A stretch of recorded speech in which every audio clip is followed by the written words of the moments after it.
Hi, I am Brent Marcus. I am the co-founder and CEO of socialanswer.com. Socialanswer.com is a digital marketing platform for the Spanish markets. It's one of the main places where people come to learn about digital marketing and to know which are the new tools that are coming to the market. We've got all sorts of users in our community, such as agencies and business owners or employees who work with digital marketing.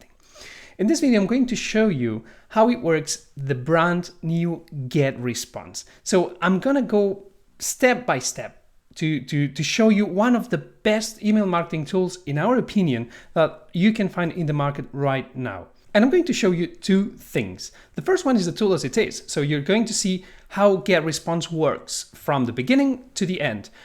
I'm going to explain you all the tools, how they work, what you have to do to configure them, to implement them, so to learn how to properly use GetResponse. This is the first thing we're going to see. Even the new integrations they've created for the platform, like the CRM. Okay, but the second thing, and I think it's more interesting, I'm going to tell you on the way we are talking about GetResponse. I'm going to tell you certain email marketing strategies that you will be able to start implementing straight away as well. So strategies like how to get more leads, how to get higher open rates, higher click-through rates, how to avoid the spam folders, and many other things.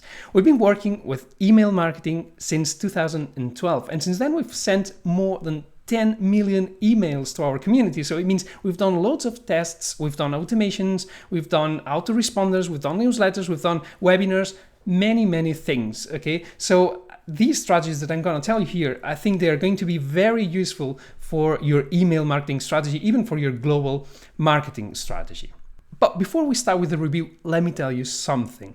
If you get access to a paid version of GetResponse through the link you're seeing on the screen, or the link you will find below this video, we're going to offer you 3 bonuses. The first one is 1 hour Skype session, one-to-one session, where we are going to focus on your business, your email marketing problems, whatever it is that you need to improve your sales, improve getting more leads, increasing open rates, and whatever you need for your business. This is a personal session, and we are going to take a lot of care so that you will finish the session with a plan to start implementing your strategy, your email marketing strategy for the following weeks. This is the first bonus. The second bonus is, if you're coming from another tool, from another email marketing tool, we're going to help you move all your contacts from that tool to GetResponse. It's very easy with GetResponse, but there are certain things that you need to take into account before moving your contacts, which are going to be useful for segmentation and for other purposes. We're going to help you so that you will see that this process is really smooth. And the third bonus is that if you get a paid version, a Pro, Max, or Enterprise version, not the email version, but the Pro, Max, or Enterprise version, we will offer you an additional session where we will review your website, and we're going to give you our opinion of the things that we would improve. We've helped many users doing this, and they've seen really good results once they've started implementing all the things that we've marked in this session. So these sessions are really powerful. For many users have been so, and I hope that if you want to change, to move to GetResponse, this is an opportunity for you to get really good value.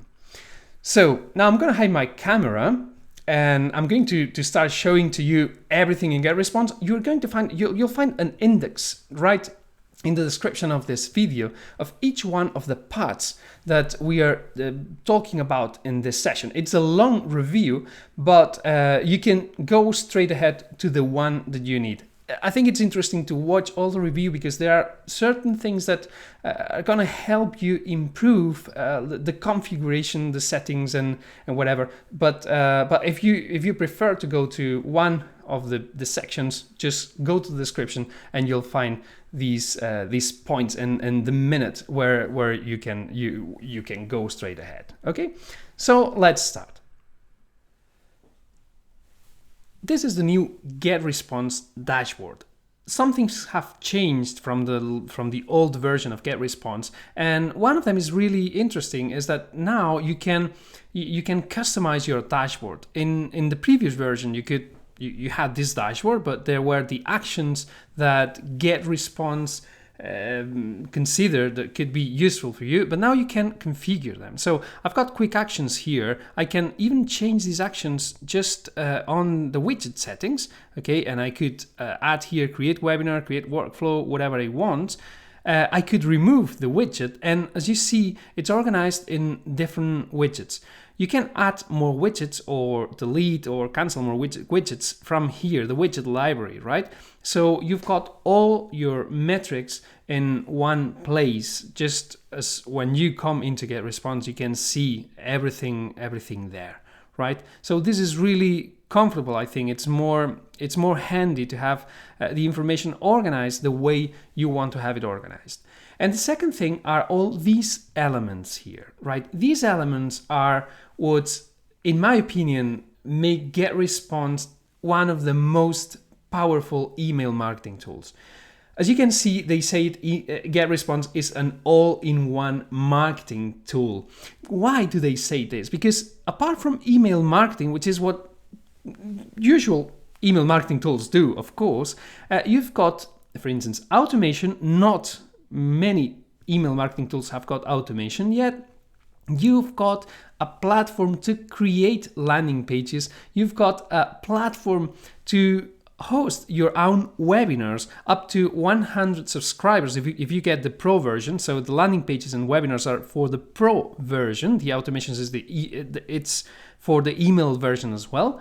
You've got forms and surveys, so to know the feedback of your users, and you've got a new tool, which is the CRM, which is also included in GetResponse. Why do I say this is so interesting? Let me show you something.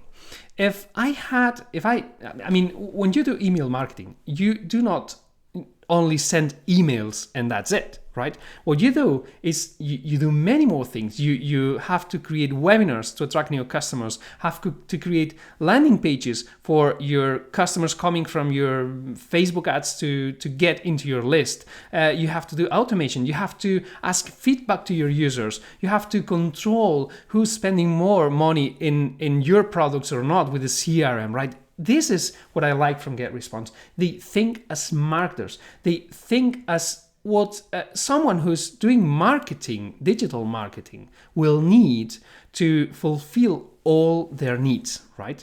And if you think about it, this is great, because if you go to, for instance, if I had to buy another landing pages platform, so that to pay for another landing pages platform, let's say one of the most known platforms, which is Lead Pages, okay? Lead Pages costs from $37 a month. So this is an additional cost, which is already included in the pro version of GetResponse. If you need to make webinars, and we go to GoToWebinar, which is a tool that more people use, you have to pay for 100 users, for 100 participants, $109 a month. And if you need to create surveys, and let's take Typeform, which is one of the most well-known platforms to create surveys, you have to pay from £28 a month. In this case, about $35 a month.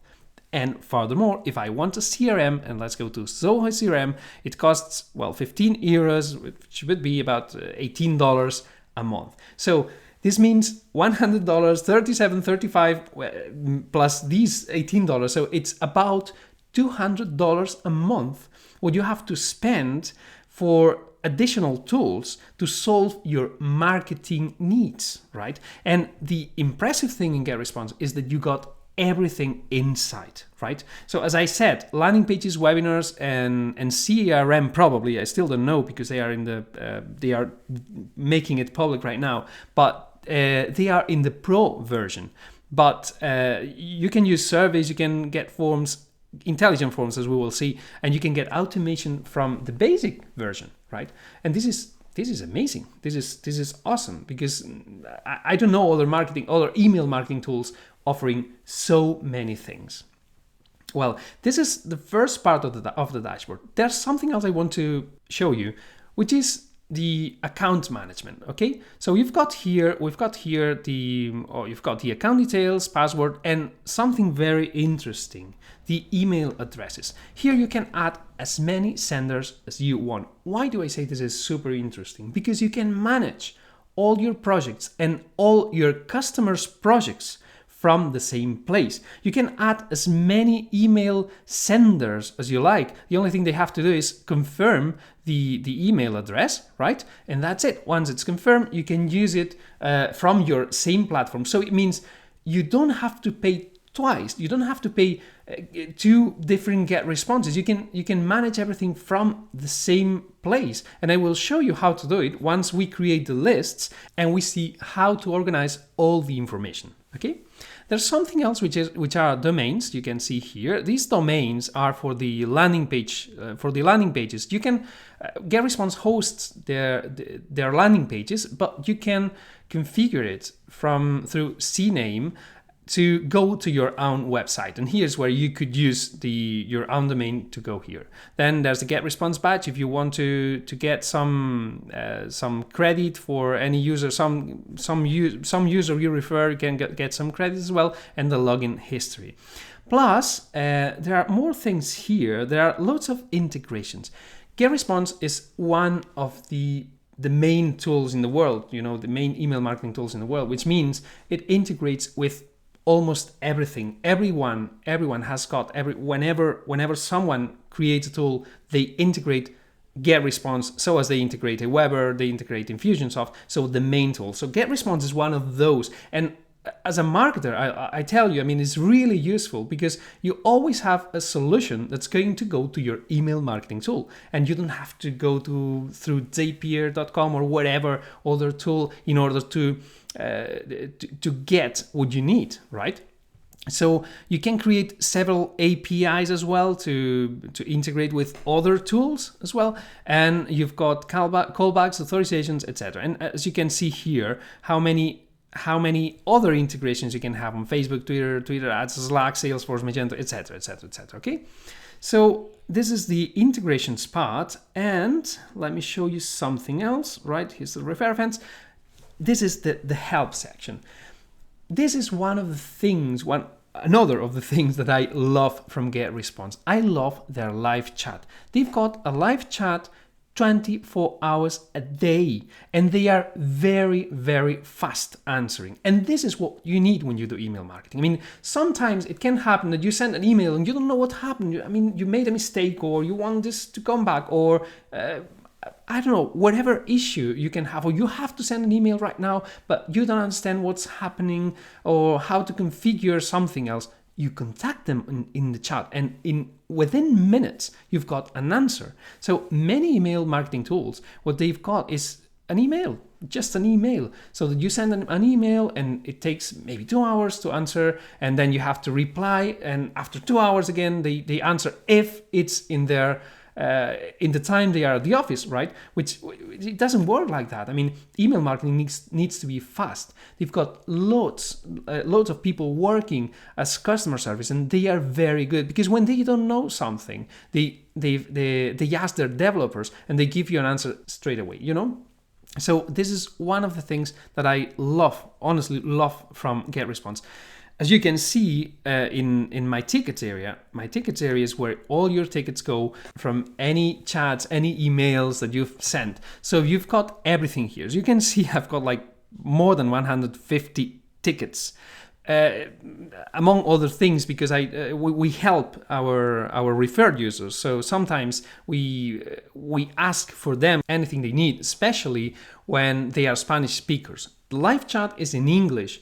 The email is in any language, so they answer in your language. And this is something else that I want to highlight from GetResponse, which is the languages. If you go down here, let me go back to the main panel. If you go down here, you've got the languages that GetResponse is translated into. Now this is a beta version, and they are still working with the translations, but you can change your language here. But let me show you. I'll show you. They've got 23 different languages. They've got GetResponse translated in 23 different languages. This is awesome. This is awesome because not everybody speaks English. Maybe you've got customers or you've got, I don't know, whomever that's working with you. Maybe you hire someone in another country and they need to use GetResponse and they don't speak English. So they can use GetResponse, right? They can use GetResponse in their language. And this is awesome. I haven't seen this in any other email marketing tool either. So let's go back to the dashboard. And now let's start talking about each one of the sections that you are going to find in GetResponse. The first one is the contact section. And this is an important one because it will allow us to configure everything related to our lists. If you've been using GetResponse in the past, or you're in GetResponse now and you've got the old version, or you're testing GetResponse and you've got the past version, you will see or you will know that GetResponse considers lists as campaigns. I think it's the only email marketing tool that has been using campaigns instead of lists, okay? But it's the same thing. I mean, I've never liked it, but it's the way they used it. So now they call them lists finally, okay? After the feedback of many users. So the first thing you can see in the context list is that GetResponse, each one of these tabs here is organized in sub-tabs, okay? In this case, everything related to contacts. So we've got the lists here first thing, then the search where I will tell you how to segment when you are doing a campaign, statistics related to contacts, list hygiene to clean your lists, suppression lists if you don't want to send emails to certain people, custom fields in order to enrich the information you get from your subscribers, and the import statistics. It means when you import contacts is where you see the statistics of this import. So let's start first with the lists. The first thing you see here, you can search people by name or by email. Okay, I write Bennett, for instance, and you can see emails, names, and the lists where any Bennett is in, right? I could write my email address and then it would appear there. The other option is that you can show all contacts, and this will take you to the search sub-tab. So we'll talk about this later. But you can sort as well anything by name, by when the list was created, and the number of contacts on this list. Okay, and you can sort by everything else also here. You can create a list, you can add contacts, and what I'm going to do now is I'm going to show you first the options that you get inside every one of the lists. Adding contacts, which is the same thing as here. You can make this list as the default list. Okay, we've got this. In this case, I think it's important that you decide which list is more important for your project, because it's the first list that's going to appear always that you're going to send a newsletter. It doesn't mean that you cannot change that list. You can change this list, but it's better to get a default list, which is important for you. Then the list settings, which I'm going to show you when we create a list. You can show the context of this list. You can show the newsletters you've sent for this list, in which case you would go to, it would send you here, right? It's quite obvious. It sends you to email marketing if you click in there. Then you can show autoresponders, same thing, or you can delete this list, right? Well, now let's see how to create a list and why is this so important. I'm going to give you some tips that you need to take into account. Tips that are going to make you a faster list creation, and tips that are going to make you a proper list creation, okay? First thing, you can introduce the list name. You need to take something into account with GetResponse. Every list name is unique. This means that no one else in the whole GetResponse is going to have this name. So when you decide your list name, it needs to be unique, okay? And let me give you a very important advice when you create lists. The first thing you have to take into account, you need to name the list with a name you can easily recognize. Because when you make a search of the list, if you search, when we go to the section, you will see, if you have to search a list, you will go faster if you recognize that name, okay? And the list needs to have the right name for the right people who are in that list. And you can have two options. Imagine you've got one project, okay? It's your project and no one else, I mean, you're not managing anyone else's accounts. So what I would do is to organize everything properly in alphabetical order. And as I said, a name that you can easily recognize. Why I say this? Because when you integrate GetResponse with third-party tools, what's going to happen is that you will have all your lists together and you will have to choose one list to be integrated with that tool, right? Okay, if you've got 10 lists, it's quite easy, but we've got, for instance, more than 100 lists, and it's quite difficult. If I didn't have everything organized, everything alphabetically organized, it would take me longer to find the right list for the right target where I want to send my new subscribers. So if you've got your own project, one project, just make sure that you take a good name and make it alphabetical. But if you've got different types of sections in your projects, what I recommend is that you structure the name in two sections. The first one would be the type of project you are working in, and the second one, the name of this project. So imagine, for instance, what we do. We sell training in Spanish and recommend software. Each of our lists have got the customers who buy our training and the customers who buy our recommended software, okay? What we do here is we write, for instance, if it's a matter of training, we use the word curso in Spanish, okay, curso, underscore, and then we use the name of the course, right?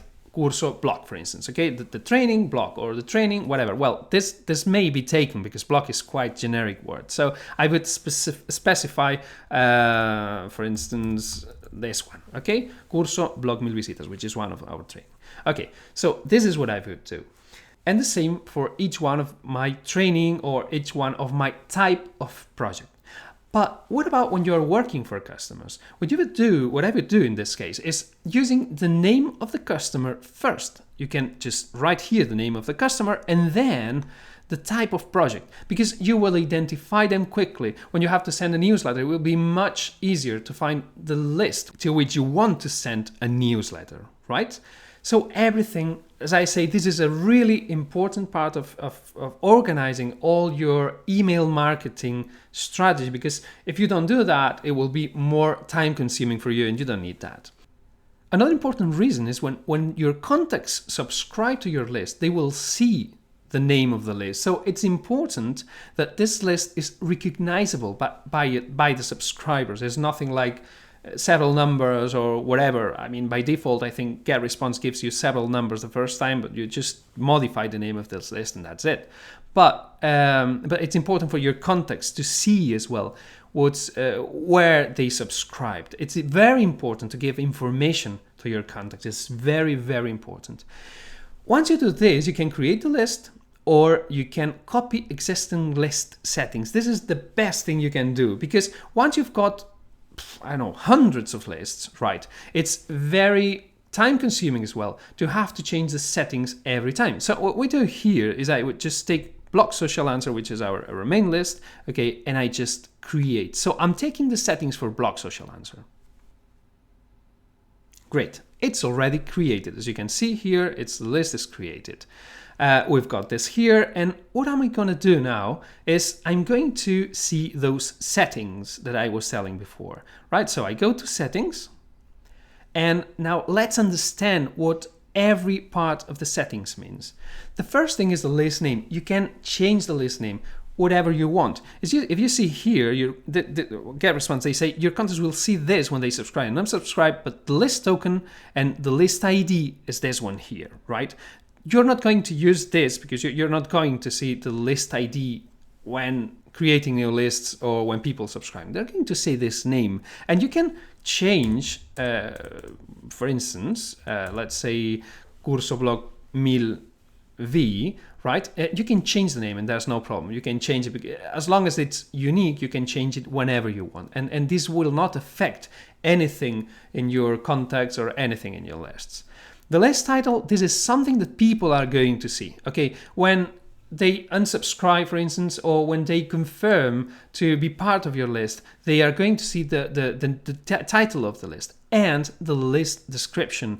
Look, I'll give you another advice about what we do in this case. So what we do is that it can happen that people do not remember after a couple months, they do not remember having subscribed to your list, and they suddenly want to unsubscribe, and they say, okay, I don't recall having subscribed to this list. These people are spammers. So what we do here is we write a description where we tell them that they are in this list because they subscribed themselves. We didn't subscribe themselves. Okay, and so we try to give them a lot of information here, or enough information at least, for them to know that it was them, it was not me subscribing them. So we tell them you subscribe through our form to Blog Social Answer. Okay.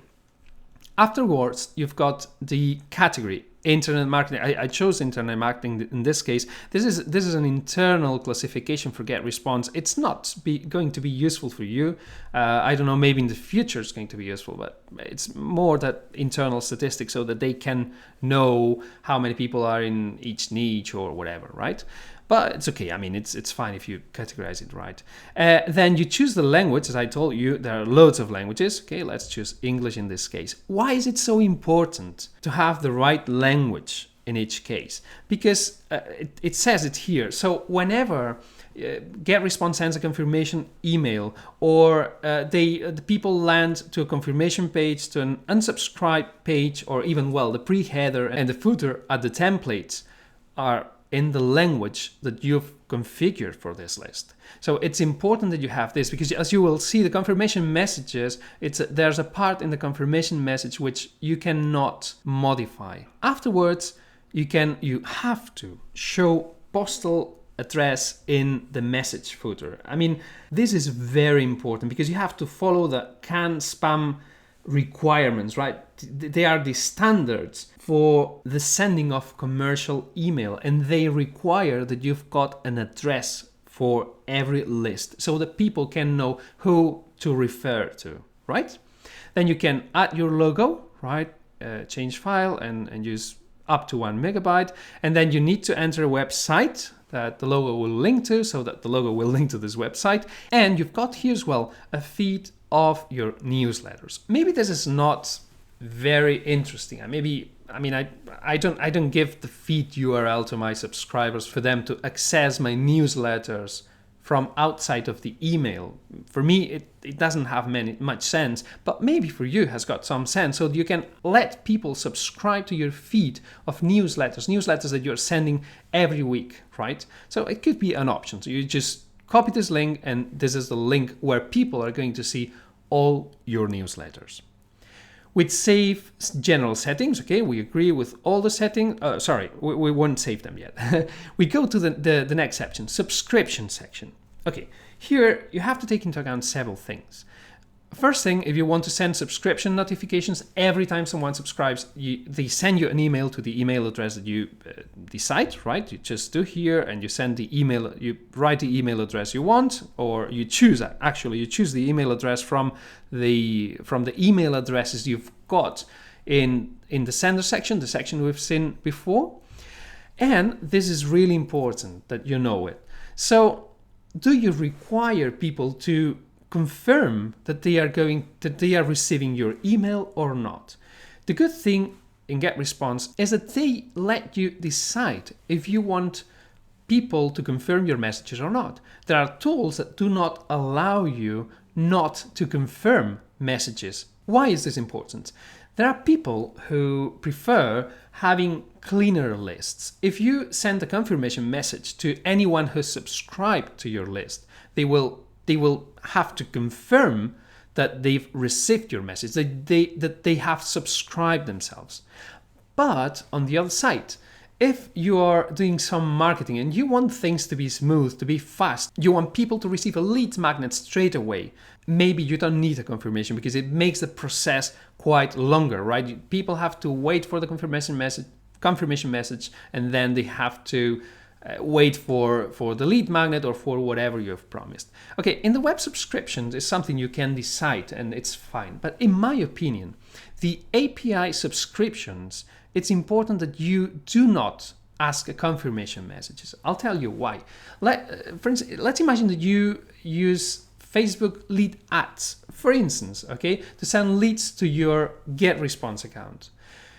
You're sending leads from a Facebook ad, right? So when people click on the Facebook ad and they authorize to give you their email, what they expect is to receive your lead magnet or whatever you have promised in this ad, right? It would be very weird to see an ad in Facebook, and this is my opinion. There are people who do not think the same, but this is my opinion. It's weird if you see an ad on Facebook, you react to an ad on Facebook, and then you receive a confirmation message from having subscribed to a list. This is not what you were doing. I mean, you were reacting to an ad, so you want something fast. You don't want to confirm a list. Why do people talk about lists now that I'm doing Facebook, that I'm following an ad? I mean, I do not want any confirmation. I want what I've been promised in this ad, right? So in my opinion, it's much better that API subscriptions do not require extra confirmation. You can do whatever you want, whatever you decide on web subscriptions, but better don't do that in API subscriptions, okay? And I gave you the example of Facebook ads, but there are many other examples, like people buying your product through PayPal and they would require a confirmation message before receiving the access to the course. You know, it's weird, right? It's weird. Well, so this is very, very important that you know it, okay? And GetResponse makes it really, really easy. Then you've got, in case you want people to confirm it, okay, we'll go to confirmation message, but here you've got the confirmation page, an example of the page they will see, the unsubscribe page, unsubscribe success page, and newsletter directory. Let me show you the unsubscribe page so you will see what I meant before. As you see here, when people want, well, I've got this in Spanish, sorry, but when people want to unsubscribe from my list, they will see that they are unsubscribing from the name of the list, and we are explaining them why they are in our list. So that's why this is super important to have the description, right? And same thing with other pages. And then where do you want to host your confirmation page? If you want to host your confirmation page by GetResponse, you will get a standard confirmation page, as we will see now. But you can add as well a custom URL. What you could do here, if you get GetResponse Pro, you could create a landing page, a nice landing page from the landing page creator, right? And just copy paste here the URL of this landing page. So people are going to be in a nicer landing page where maybe you can send a message and tell them, okay, I'm going to send you a confirmation message, and after this, wait for a couple minutes, or I don't know, whatever you want, you know, and I will send you the lead magnet that I promised, blah, blah, blah, whatever you want. But you can make a nicer page, a nicer landing page for the confirmation message. So here's where it would be. And finally, the confirmation messages. As I told you earlier, let me tell you something. Usually, when you send plain text messages, the probability of people receiving these messages is higher than receiving an HTML. Most of the people send HTML messages, no worries about that, so that you get links, proper links and images and whatever, right? So, but if you want to send a plain message, you will get more probabilities to get into the inbox of this person, right? Of the subscribe. But in the case of confirmation messages, it's not a problem because people are waiting for a lead magnet. So they will look for anywhere in the spam folder or in the others folder or whatever, right? So they will look for your message. This shouldn't be a problem. You can use the HTML. And this is the subject line that I was, this is what I was telling you before. There's a part of the messages that you cannot modify. You can get one confirmation message from the loads of confirmation messages that you get from GetResponse, and you could add your own confirmation message. But what happens here, you can add your custom subject line, but what happens here that GetResponse has to approve the subject line. And a similar thing goes for the body templates, as you can see here. What I'm going to do, as I've got this in Spanish, I'm going to go to general settings and I'm going to save general settings so that we get everything in English. Now we move back to confirmation messages, and well, as you see, you have here the confirmation subject lines, right? Loads of them in English. plus the body templates right here. Okay, database sign. I'm gonna do that. Database sign up, default template, ebook requests, design subscriptions, free report subscriptions. As you can see, there are loads of possibilities for the confirmation messages. Taking into account, you cannot change the whole message, right?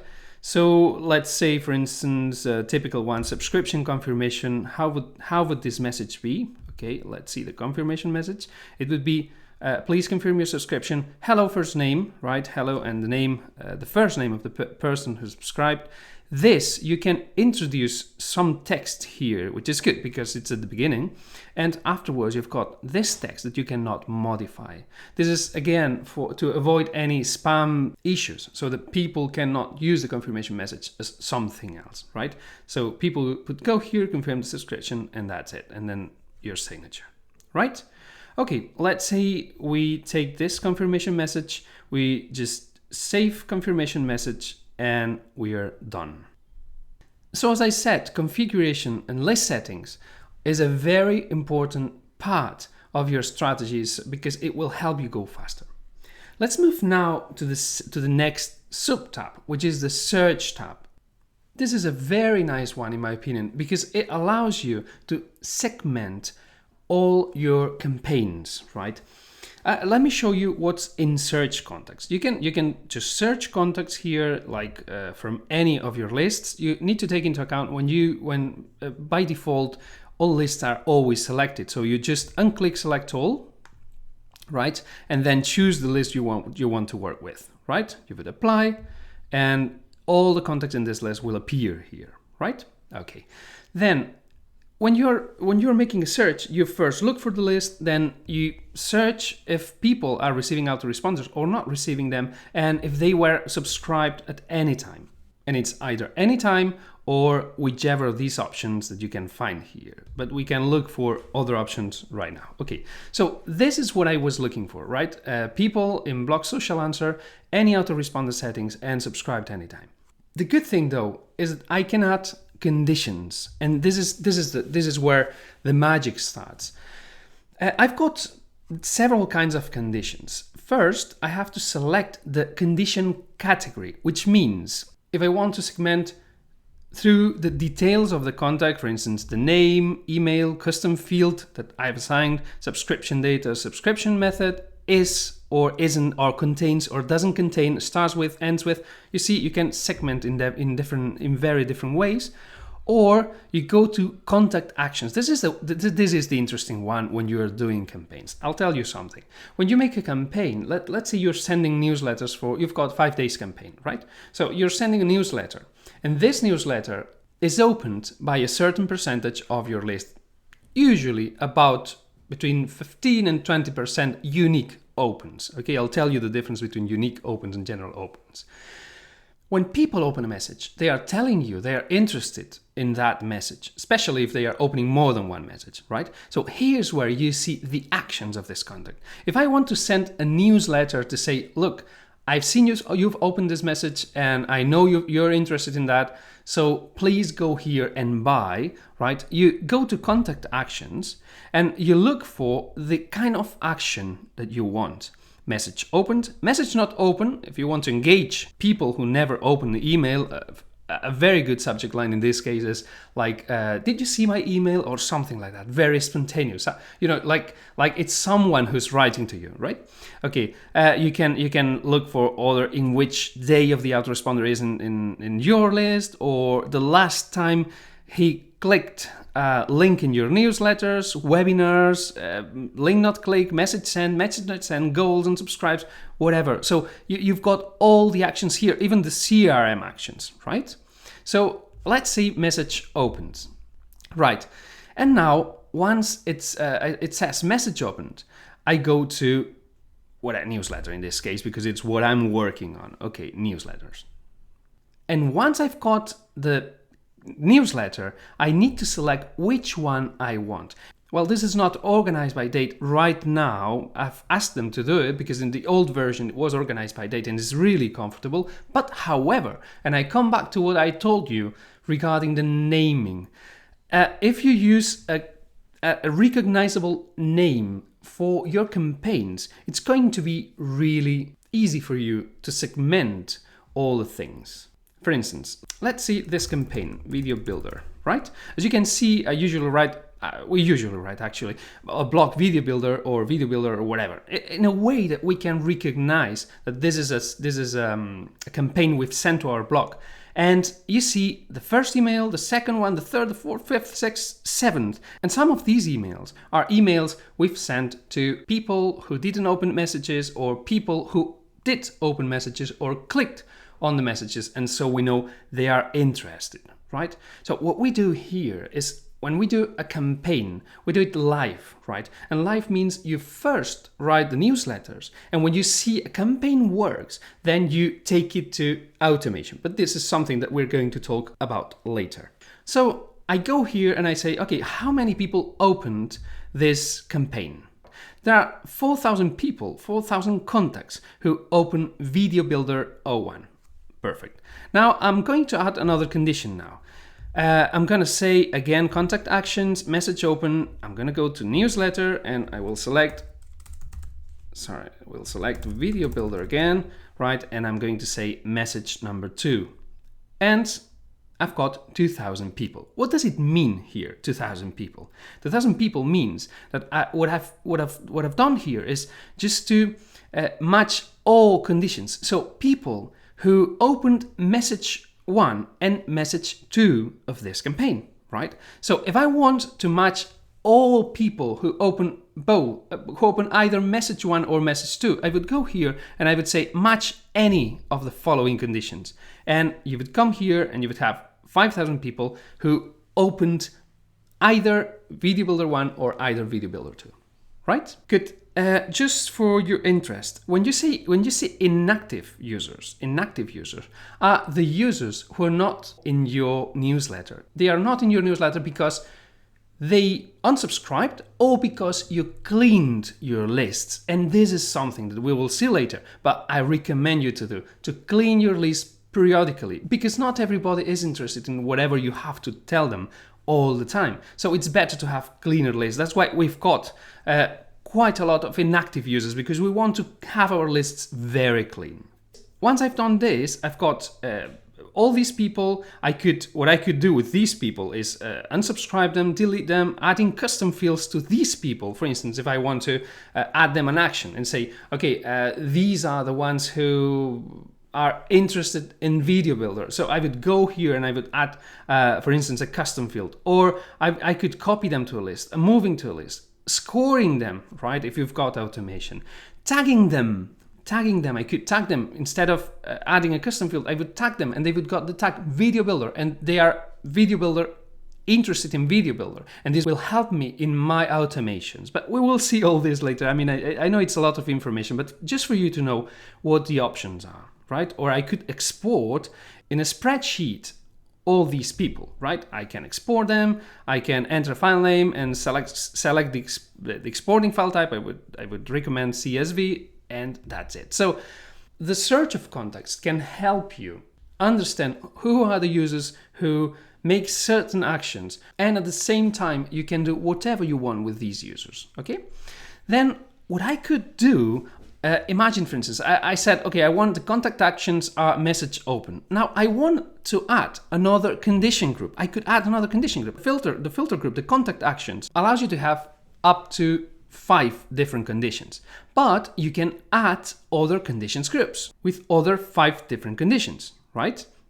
So I could say, for instance, the ones who open plus the ones who clicked on the message. It wouldn't be necessary, but plus the ones who are tagged with certain tag, or who attended a webinar, or whatever, right? And once I've done this, I can save this as a custom filter, right?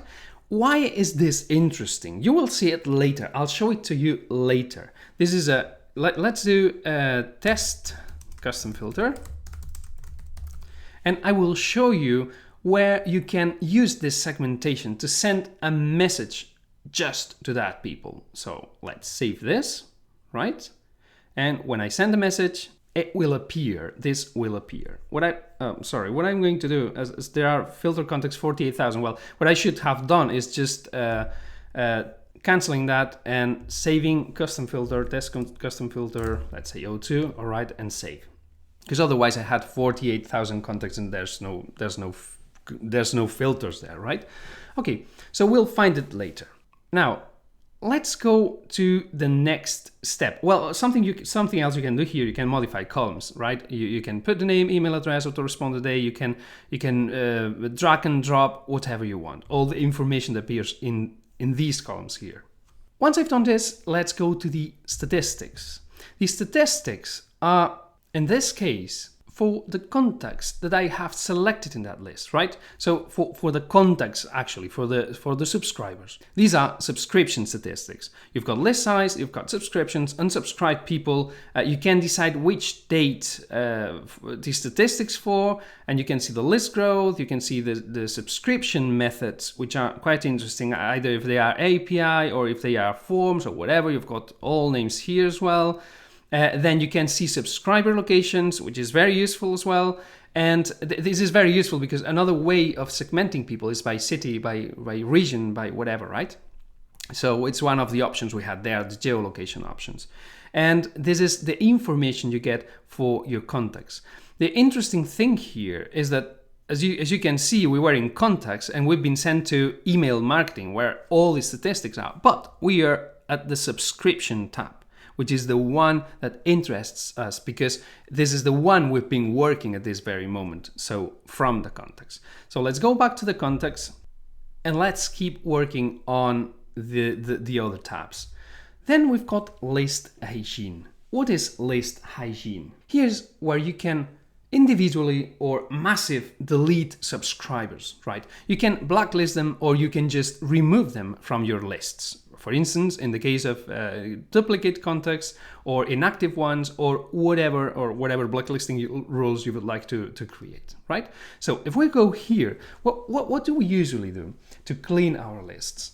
As I said, cleaning lists is really important because it will help you to get higher open rates, higher click rates, and less unsubscribes. Of course, when people unsubscribe, it's not only because they don't want to be in your list. Maybe it's the kind of messages you're sending or they expected something else. It doesn't matter. But it will help you to keep your lists clean, right?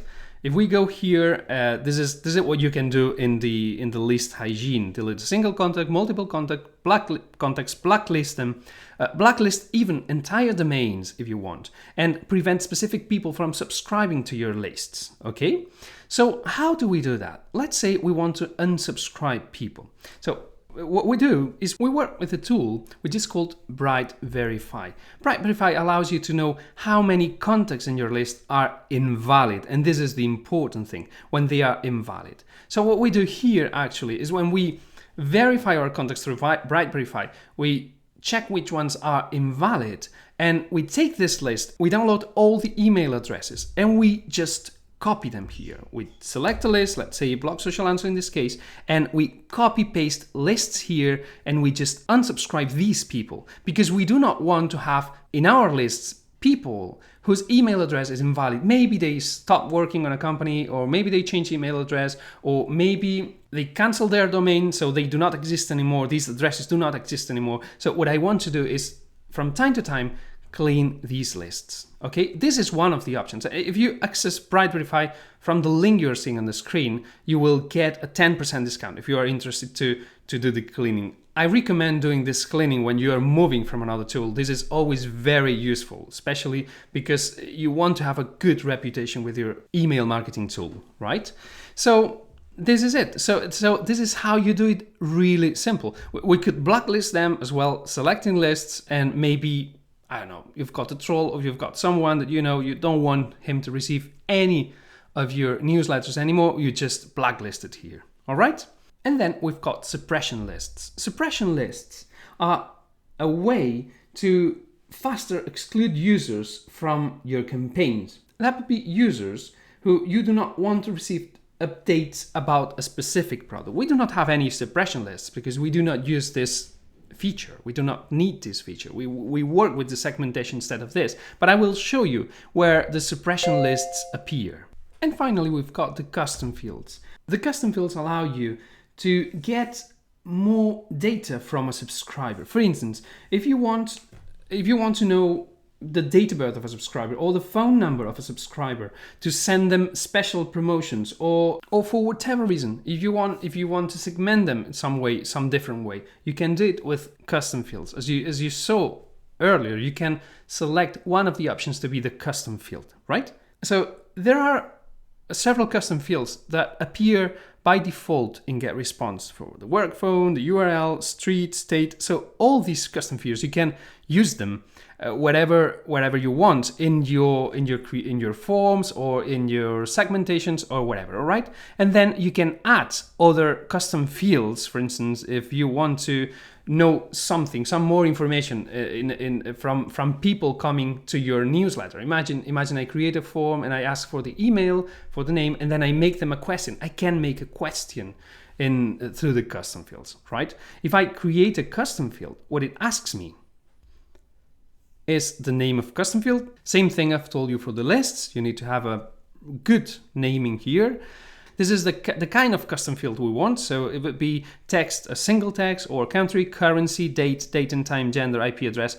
You see, all these ones here are the types of custom fields we are going to need. And afterwards, once, imagine I select a text single line, okay, so I can use a checkbox, a multiple choice list, radio button, single choice, whatever I want, okay. So this means what I told you. If I go to a form and I want people to give me more information about, for instance, how many people are in their company, or is he a freelancer or works for a company, or whatever thing, you can ask it here, in the single line settings, and then decide if you want people to write a paragraph, write a single line, or have a single choice or multiple choices or whatever. All right. And then you add the custom field value, which is in this case would be the space for the single line. You can tell them, please write here whatever you want, or if you could see the value here, if you've got a checkbox multiple choice, you could do like yes and adding another value, no, right? So this is the custom field name, the type of custom field, and then the value that you want people to answer, actually the place where the answer will go. Okay, so you can keep adding values.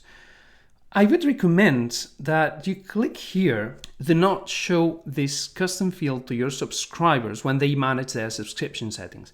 So this is something that you want for yourself. This is an internal segmentation. Your subscribers do not need to know if they gave an answer in this case, or if you segmented them by something, or you gave them some value. It doesn't matter, because they may have other values along the time. So now you've got their phone number, or you've got their answers, but you can add other values. You do not need them to know that. Of course, they need to know in which list they are subscribed, of course, but not the custom fields, right? You can decide if you want to or not, if you want to show the information or not, but by default, I wouldn't show it. All right, so let's go back to import statistics. But before showing you the statistics of your imports, I need to tell you how to import contacts. Let's go back to lists. And here we are, right? So we've got this list which we've created earlier. And what we do now is go to add contacts. You can add individual contacts or many contacts at the same time. The first thing you do is you choose the list where you want the contacts to be, and you decide if you want to add them manually. You just write their email address, their name. You can assign a custom field, as I told you. You can do it manually if you want, and you have to click here. I have permission to add this person to my list. Otherwise, GetResponse won't let you add any contacts, because they want their lists to be very, very clean, as much clean as possible. If you are not subscribing someone with their permission, you cannot do it. I mean, you can get in trouble, right? So let's do this one by one manually, or upload a file, use an external service, or paste rows. Let's do the most common one, which is uploading a file, right? What I would do here is I would choose any one of these formats here. Now let me choose a file. Here I've got a list of 400 and something contacts coming from another autoresponder. And what I'm going to do is that I'm going to decide if I want add and update existing contacts, only add new contacts, or only update existing. This is very useful. For instance, now we want just to add an update, right? Because, well, they are new contacts, they are coming from another autoresponder tool. This is, of course, for test purposes, but they are coming from another autoresponder tool. And what I want to do is move them to GetResponse, right? So I would just add an update is fine, that's the default one. But if I only wanted to add the new because I've got a campaign and I only want to add the new, I could do that. I imagine that you've got several contexts where you've updated some elements and you do not want these contexts to be added or to be updated in that specific list, you would only add new. But if you've added certain elements to certain custom fields, certain tags or whatever to a list, or they come from an automation, they've got now loads of different tags. So what you do is only update existing because you want to update an existing list, right? You've got two lists, one with the customer lists and another one with the blog list, right? And you want to update. You've got the contacts have got many different actions, have done some actions, and you want these actions to go to the other list. So you would only update existing. Take something into account. At this very moment, you can only update, if you want to update actions, contacts actions, you can only update custom fields. You cannot update tags in this case, right? You should convert these tags into custom fields and then you could move to the other list. You could update the other list with the custom fields and then convert these custom fields into tags, right? So just for you to know. But you could update existing contacts. I have permission to add these people to my list. That's fine. So let's see if everything is all right. I'm going to add them here where I do not have anything. I will upload the file, add exist, and I have permission to add these people to my list because they subscribed voluntarily to my blog, right? So I've got the list here. It only shows 20 contacts because now we're going to sort the columns out, right? And to see what are the values of each column that I can import. And this is really important. This is one of the important parts that you need to take into account, right? So we're going to import 486 contacts and we'll come back here in a moment. I've got 22 columns. Okay, I've got a spreadsheet with many information, with a lot of information. We've got the email of the contacts, we've got the name of the contacts, we've got a field which is called message number, which GetResponse doesn't have as a field, right? If you go here, we don't find this field like message number. We don't know. Maybe it's how many messages this contact has received or whatever. In this case, whatever consider, right? So I'm not going to take this into account. What I'm going to do is just skip and don't import, right? Okay. Then assign another field, the date added. GetResponse doesn't allow you to add, let's say by default, the date added. You could create a custom field and this would be another option, right? Just quickly, date added and I add the custom field value and that's it. And I would create this field, but it's really not that important for us. So I'm not going to do anything here and I'll show you why. Then there's the birth date. This is they say birth date, the last follow-up date. This doesn't work this way, so skip and don't import the last follow-up date. It's not interesting for me. And then assign field stop status, where these people were subscribed from. The IP address, this is important to me. The URL form, well, we can leave it. It doesn't matter. I mean, we've got more information here. GetResponse allows you to add a URL. That's fine. Then the country and then the region. You could add the region as well. I think there's the region here. So we've got company, street, workplace. No, not the region. It's fine. Anyway, so you just can add the country, the assign field, the city, right? The city is has already detected it. The postal code, this is important as well. And the rest of the fields are not important. So we're going to skip them, right? As I said, we could add custom fields and get this information through custom fields so that when we segmented our lists, we could use this information. But the important thing, in my opinion, for segmentation, the most important thing here is the city and the country. This is the most important field, right? So let's see that we've got the 22 columns, and what I do here is skip columns marked with a question mark, right? Because GetResponse will not import these columns.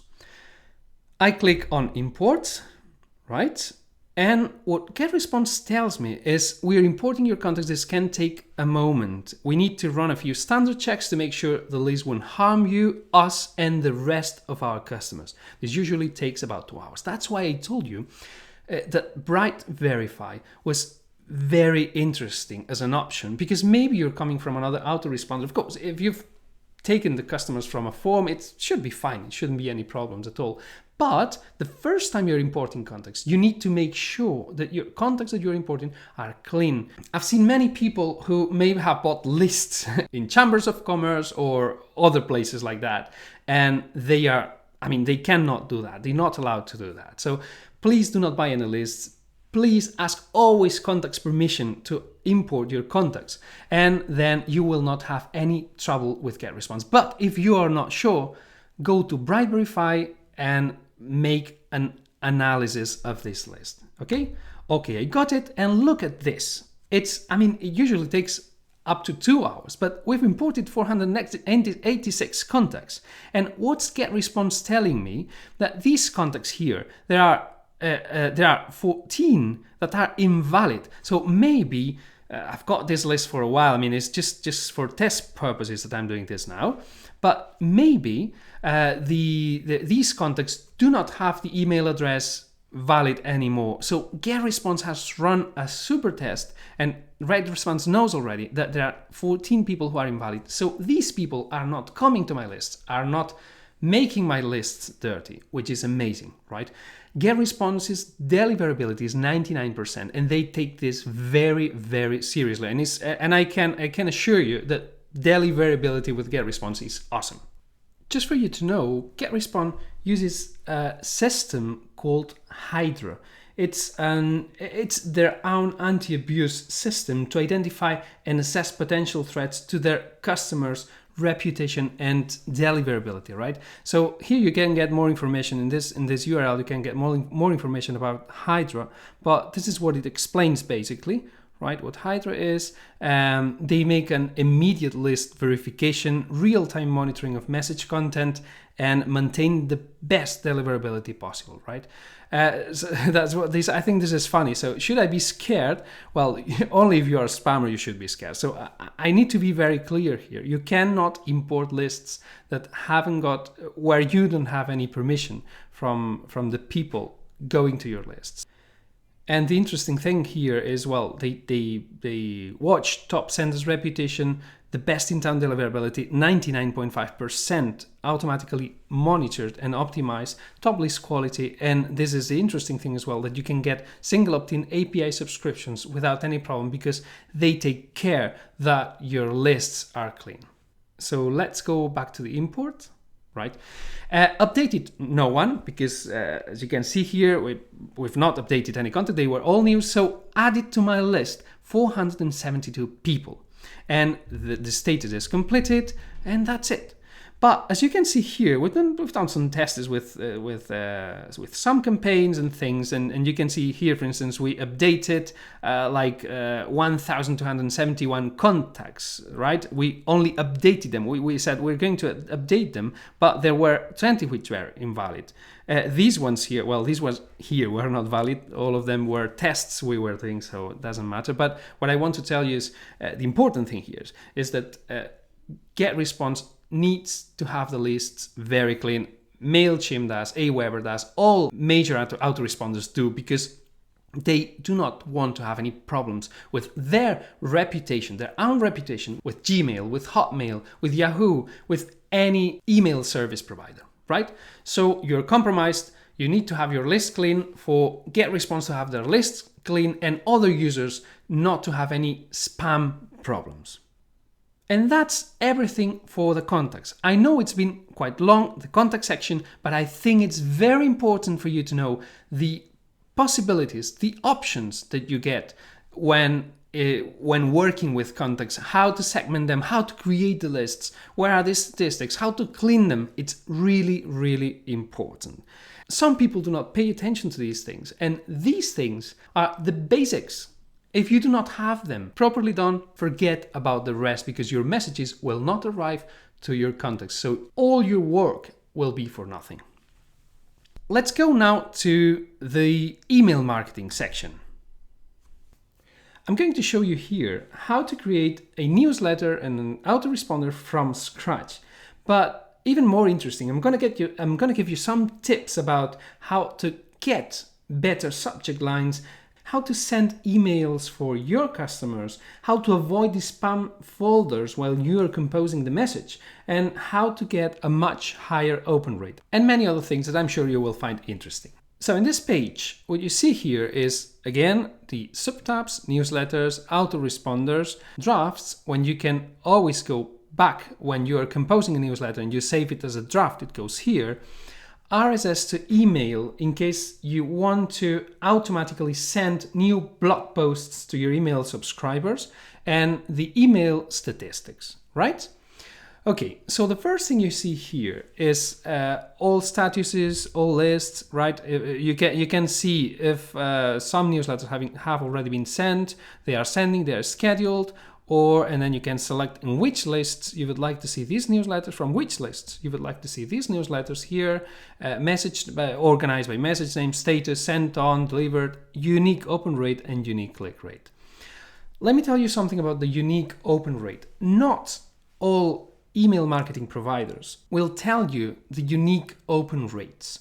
So people usually talk about open rates. When you see all those industry stats talking about open rates, they usually take the global open rates. This means not how many unique people have opened an email, but how many times an email has been opened. Because many autoresponders, what they do not check the specific people who opened that email, but what they do is when an email is opened more than once, then they count it as one new open.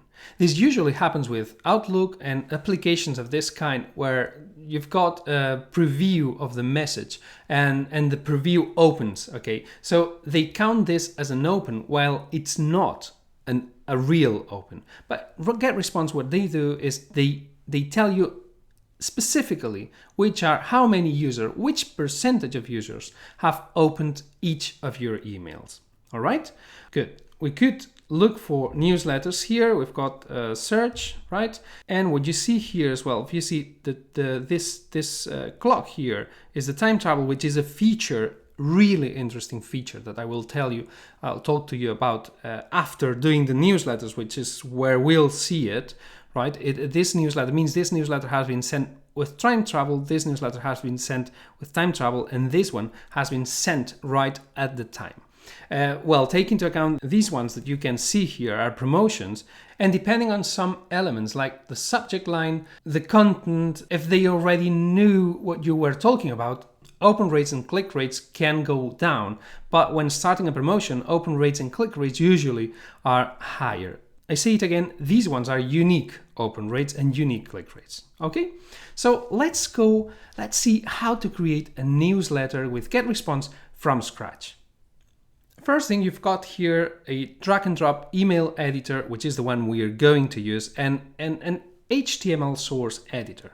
I wouldn't recommend to use this one. Maybe for certain things, you can afterwards you can edit your newsletter with HTML, and you can add some scripts or some specific code for promotions or for integrating third-party tools. That's fine. But what I would recommend is to start with the drag and drop email editor, because you get loads of templates for many occasions.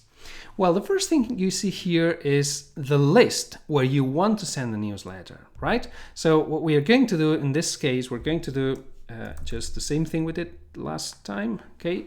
This newsletter here, we're sending to this list. This is important, and I told you earlier, because if you do not choose the right list, then it doesn't matter. I mean, you can send the email to the right people. It doesn't matter. But the statistics you will get them in this list, and you want to have the statistics of your of each specific list. So do not make a mistake here, just link to the right list and that's it. Now we can use a message name. I come back to the naming thing. In this case, what we do is what I told you. We use the name of the promotion, right? Now let's say test email 01, all right? And the subject line.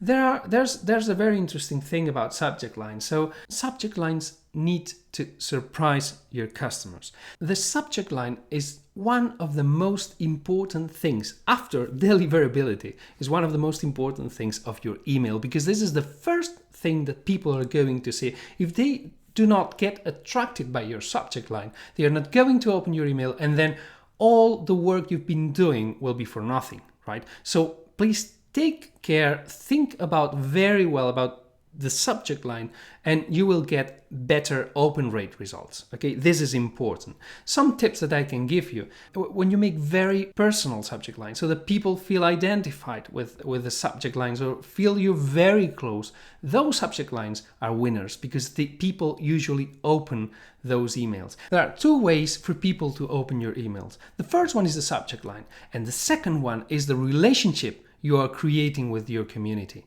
If people know, if people are waiting for your emails, you got them, because that's even more important than the subject line, because they are waiting for you to tell them something. And this is a relationship that will have to grow with time, all right? But these are the two main specific things: subject line and your relationship. People open because you are who you are, right? But if you want some tips for the subject line, apart from being very close, there are other things that help. Like, for instance, this sort of keys, like when you want to call the attention, let's say if I want to send an ebook, you could use like download or other kind of words which are not spammy words. And when I say spammy words, and be very careful with this, is maybe using the word free, maybe using the word money, maybe using signs of currencies.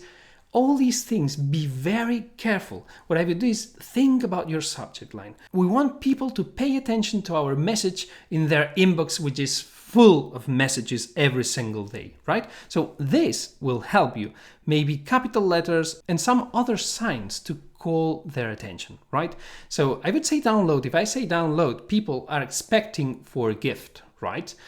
Most probably. So it's most probably that people will open that email. You can see many examples. I mean, follow marketers, see what the subject lines that catch your attention, right? Those are the good ones. And why? And think about, why do they caught my attention? Why that specific subject line caught my attention? There's always an ingredient, and you can use those ingredients for your email marketing strategy. But there are other things here. For instance, you could use, with GetResponse, you can use, as you know now, the custom fields, okay? Name, first name, last name, geo, country code, city. Imagine sending an email like, it's happening, I live in Edinburgh, so it's happening, this is going to happen in GeoCity, Edinburgh, right? So they will say Edinburgh, and this is going to happen in Brazil, or this is going to happen wherever the subscriber is. You know, these things are very good to catch people's attention. But let's say that we're going to use first name. First name, a present for you. So let's say a present for you. Well, I would leave it like this way, okay? I would leave this subject line this way, but for you to know, you can, apart from the custom fields, you can add some symbols. Do not abuse from symbols, but sometimes these symbols help. I don't know, in this case, we're downloading something, maybe this one here, I don't know, whatever. I mean, I'm not a designer, but you can figure something out, right? There are lots of them, and you can use any of them, or maybe some which is colored, whatever. Do not abuse from them, but from time to time you can do it. You will see your inboxes do not usually have this symbol, so your subject line will catch their attention. Well, this is the first thing. Another important thing, and as I told you, the second important thing is a relationship with you, is the from line. So it's the sender, all right? People need to be the sender. People have to be able to recognize the sender. If the sender is a person, it's even better. It's even better because it's not just an entity. What we do here sometimes, what we do here is just we write my partner's name, Beatriz Aguilar, and social answer, so the people can identify both things. Beatriz Aguilar, like the real person who's writing, and social answer, the company they subscribe to, right? And then the email. But what you can do here, as you can see, I've got all my email, our email addresses, the email addresses we use for our lists, right? And if I click here, add new from email address, we would go to where you can add new senders that I explained at the beginning of this video, right? But a nice thing with GetResponse is that you can change the reply to email address. Right. So it means, let's imagine that you're sending your email from Beatriz Aguilar because she's the person who's the face of the company, so she's going to be recognized by customers. But Beatriz Aguilar cannot answer all her emails. So what I would do here is I would choose another email address from the senders I've got registered and approved. I would send they would reply to another email address, which could be, for instance, communication or support@socialanswer.com, all right? And I would have a person answering those emails. Those emails would, whenever someone replied, the email would go to that person, right? So this is really interesting, in my opinion, really interesting from GetResponse. Then you've got the distribution settings. Let me give you a recommendation here. I would just leave the click-through analytics because I don't know now. It's for a while that I've not tested it. But when we did our tests, when you activate both click-through and Google Analytics, it didn't work. I don't know if it works now, so I can tell you not to do it now. But we had some issues with the links, especially the affiliate links. Hey, this is another important thing. GetResponse allows you to send affiliate links, right? Not all email marketing tools allow you to send emails with affiliate links. And this is really important, especially if you're selling some products, some third-party products. You need to be able to send affiliate links, right? So we had some issues with Google Analytics and click-through analytics. I can't say now, but what I'd say, I mean, that's fine. The interesting thing here is that you get information from your click-through and know what's going on your email marketing, on your email statistics, right?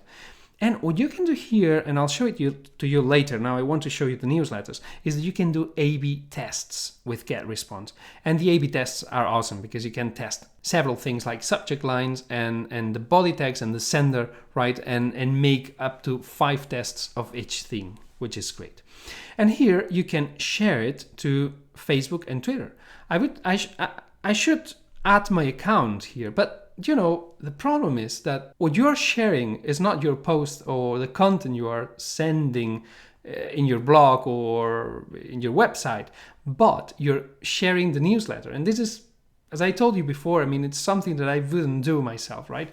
I wouldn't share a newsletter because a newsletter is a newsletter. I want people to receive the newsletter in their email. This is my interest, my particular interest. Maybe someone is interested to that. But you know that if you add an account here, the newsletter will be shared on Twitter and on Facebook, right? Good. So let's go, once we've done this, let's go to next step. And here we get to choose our templates. You can either start from scratch, right? Just select one column layout, whichever 2 columns layouts, 3 columns layouts, whatever you want, all right? You can start from scratch, or you can import your own HTML code, right? From base code or from zip or URL, or use the pre-designed templates. Well, I must tell you, there are loads. I think it was 200 pre-designed templates. I counted them sometime. I don't remember right now, but I think there were like about 200 templates or loads of them. And the interesting thing is that they are ready for different occasions and for different niches: creative agencies, arts and entertainment, education, financial services, health and beauty, online marketing, blah, blah, blah. Loads of them. All right. So what you do here, you just choose a template and then you edit the template and you customize it as much as you want, and you will see it's very easy with GetResponse editing templates. You can favorite some templates here. If I want to favorite this template, it will be added to my favorite folder, right? And or what I can have is my own templates here. And this is what we usually do. We usually send text-only templates, which are HTML. They are not plain text. You can send plain text from here, okay?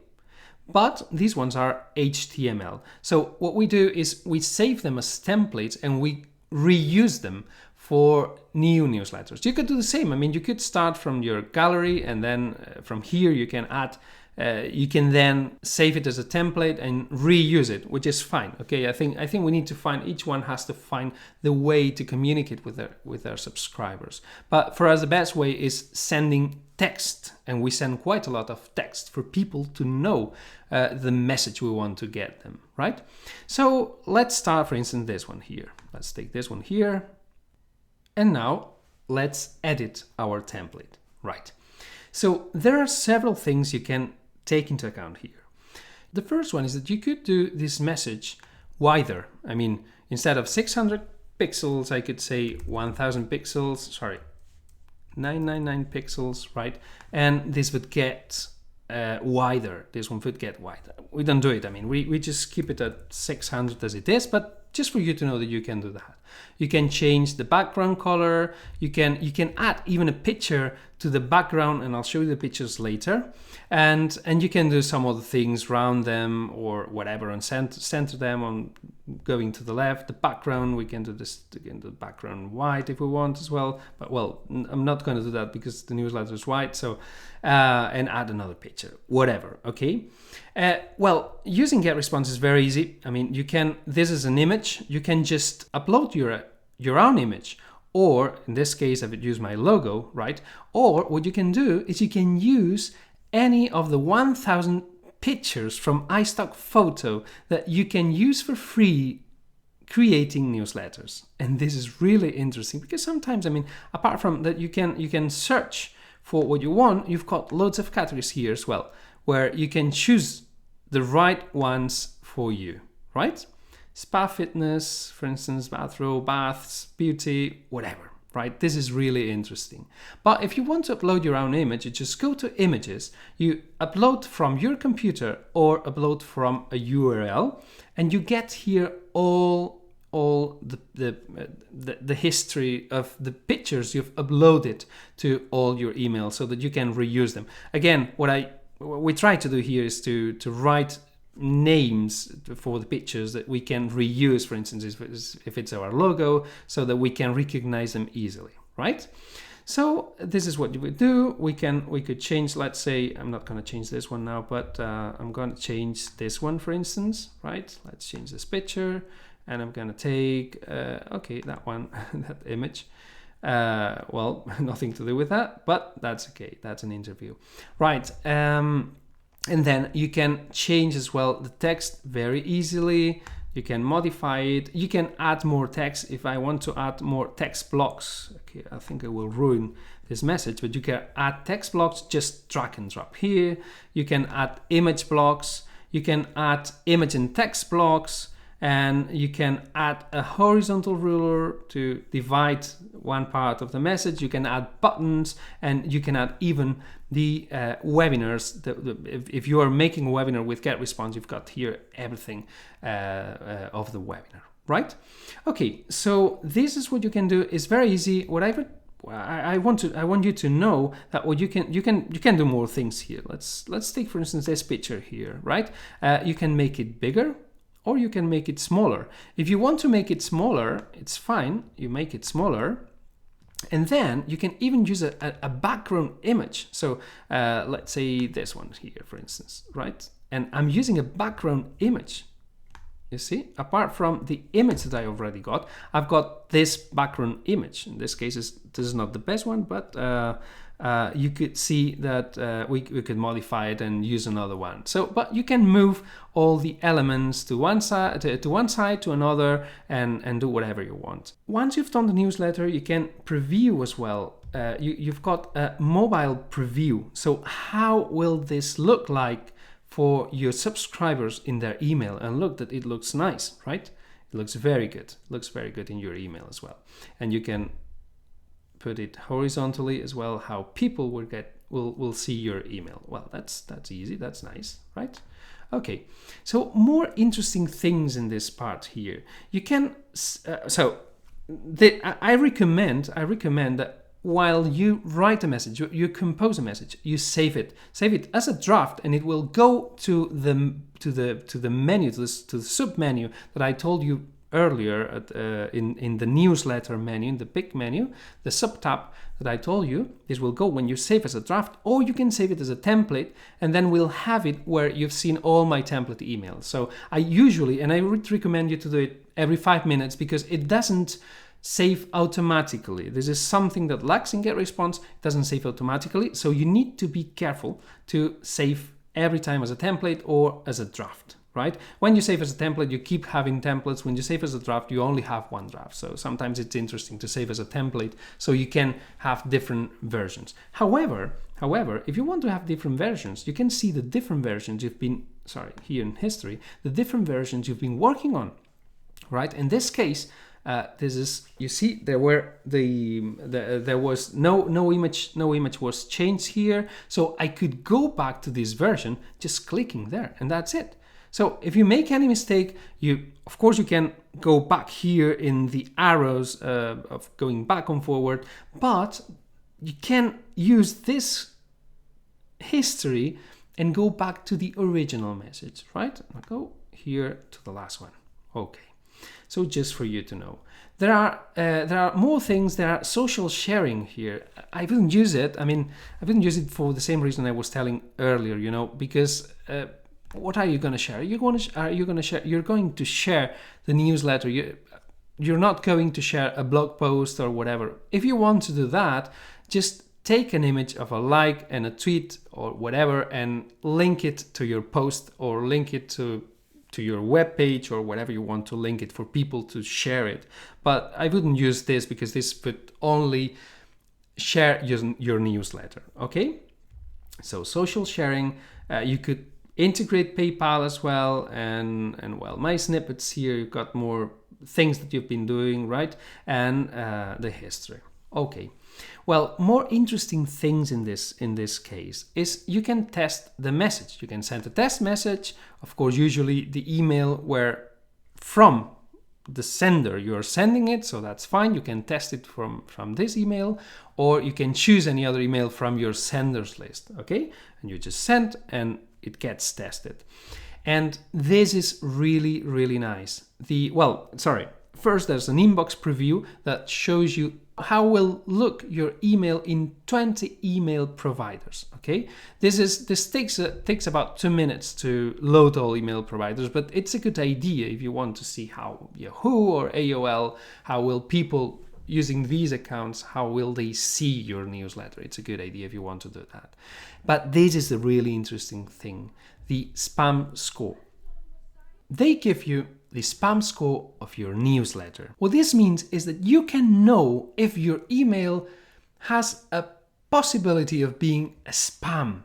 And this is awesome, because while you are writing your email, you will know if you are reaching the number 5, right? So if you reach the number 5, it's dangerous, because most probably your email may be recognized as a spam. But if you are between 1 and 2, we're usually between 1.1 and 2.3 maximum. That's the maximum I've ever seen. But if you do that, it means that your email will most probably not be recognized as spam. Of course, this is not an assurance. This is a tool that lets you know what the email suppliers think. Okay, but this way you will know where are the issues in your email. For instance, HTML font colors similar or identical to background, that won't give any spam at all, almost anything. The body message has only text or HTML main parts.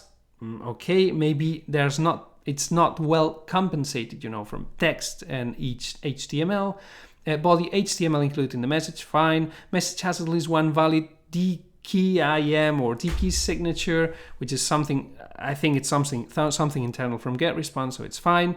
From envelope, second level, blah, blah, blah. So several things you can check to see if your message is going to go to spam. My recommendation, and I will tell you very honestly, we've been working for many years with GetResponse. Only twice we've detected our messages going to spam.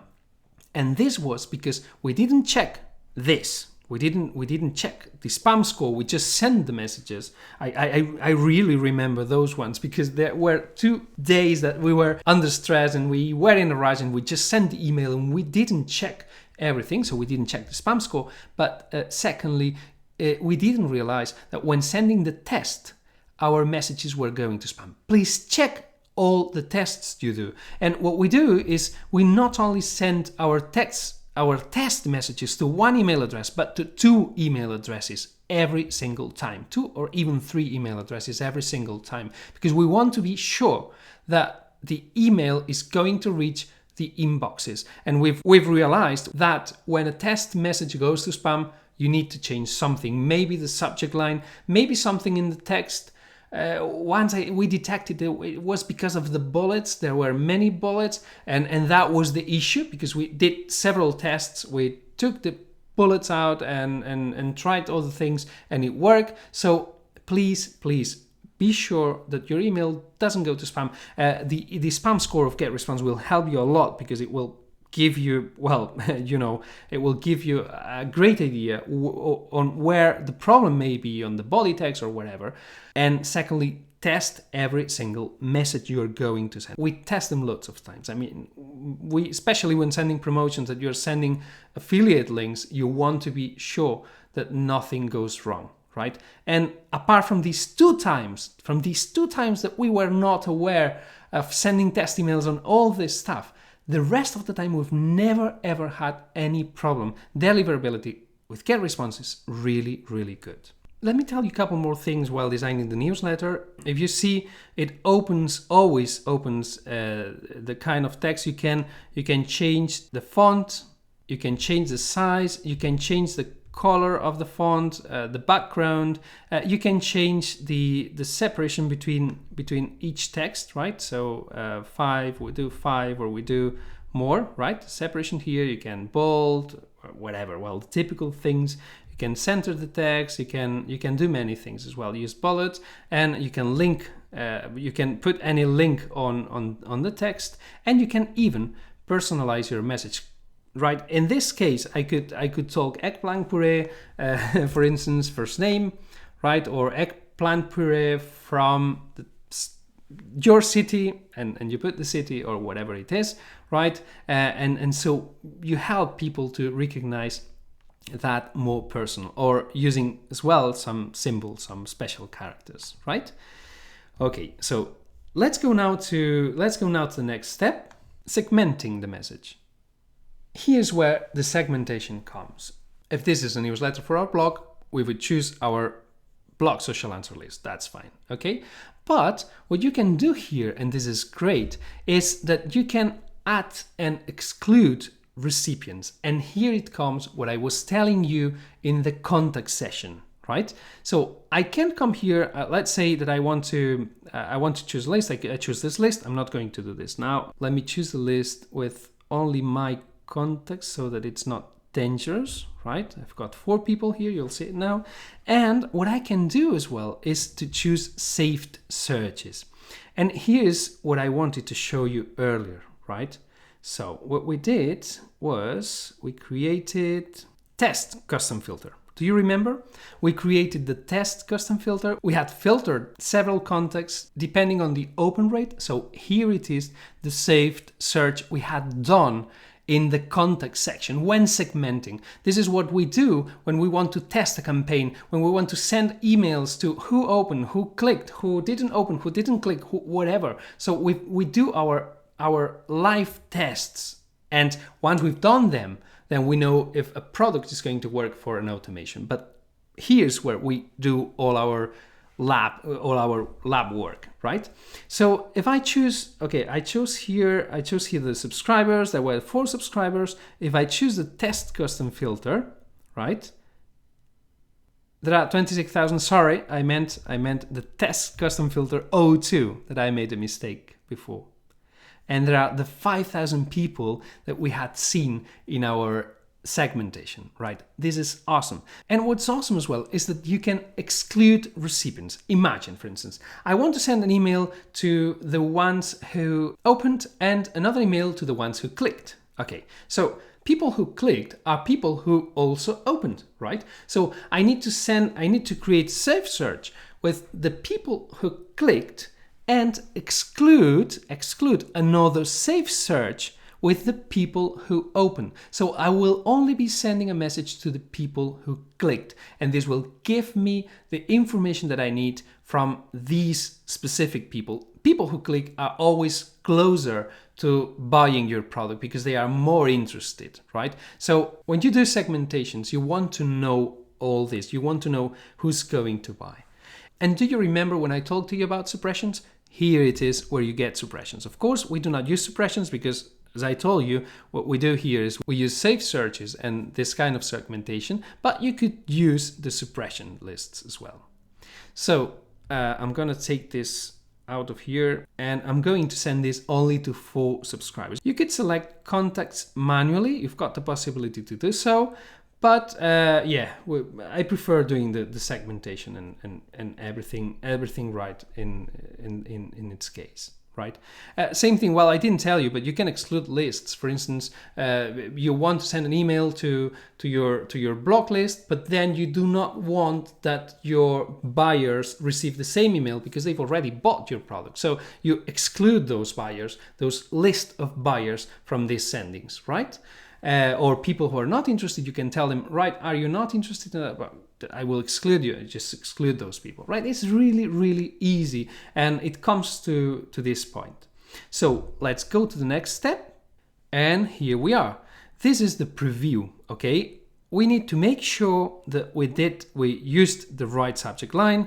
We use the template, okay? That's okay, just a template. The HTML message, spam score 1.73, that's perfect. We can preview unreviewed, preview the inboxes in the 20 email service providers, okay? And we can see how many recipients are going to receive this email and in which list are these recipients, these subscribers, right? This is a test list that I have, so there's no problem with this. And here comes the magic again with GetResponse. So what we usually do is you've got 2 options, actually 3 options, but the first one is sending an email. What's awesome with GetResponse, you send an email and it takes 60 seconds before sending the email. Do you know, I know you may use Gmail as well. So you know that sometimes you send an email and say, oh no, I'll go back, and you can go back because you've got 10-15 seconds to go back to your message, right? And oops, and resend it again. Okay, so with GetResponse you can do the same thing for 60 seconds. You see the 60 seconds and there's a countdown timer that goes to 0, so you can think about during these 60 seconds if you want to cancel your message, the sending of your message, and restart again. You restart with the same information you had. You have everything in drafts, so no problem. You just can edit what you did in case you did a mistake, right? This is the first thing you can do, send it right now. But what I really recommend is the schedule option, and I'll tell you why.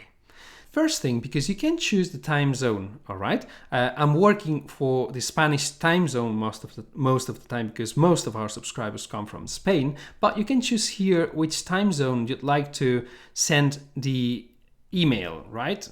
So this is going to be registered on the dashboard that I showed you at the beginning, right?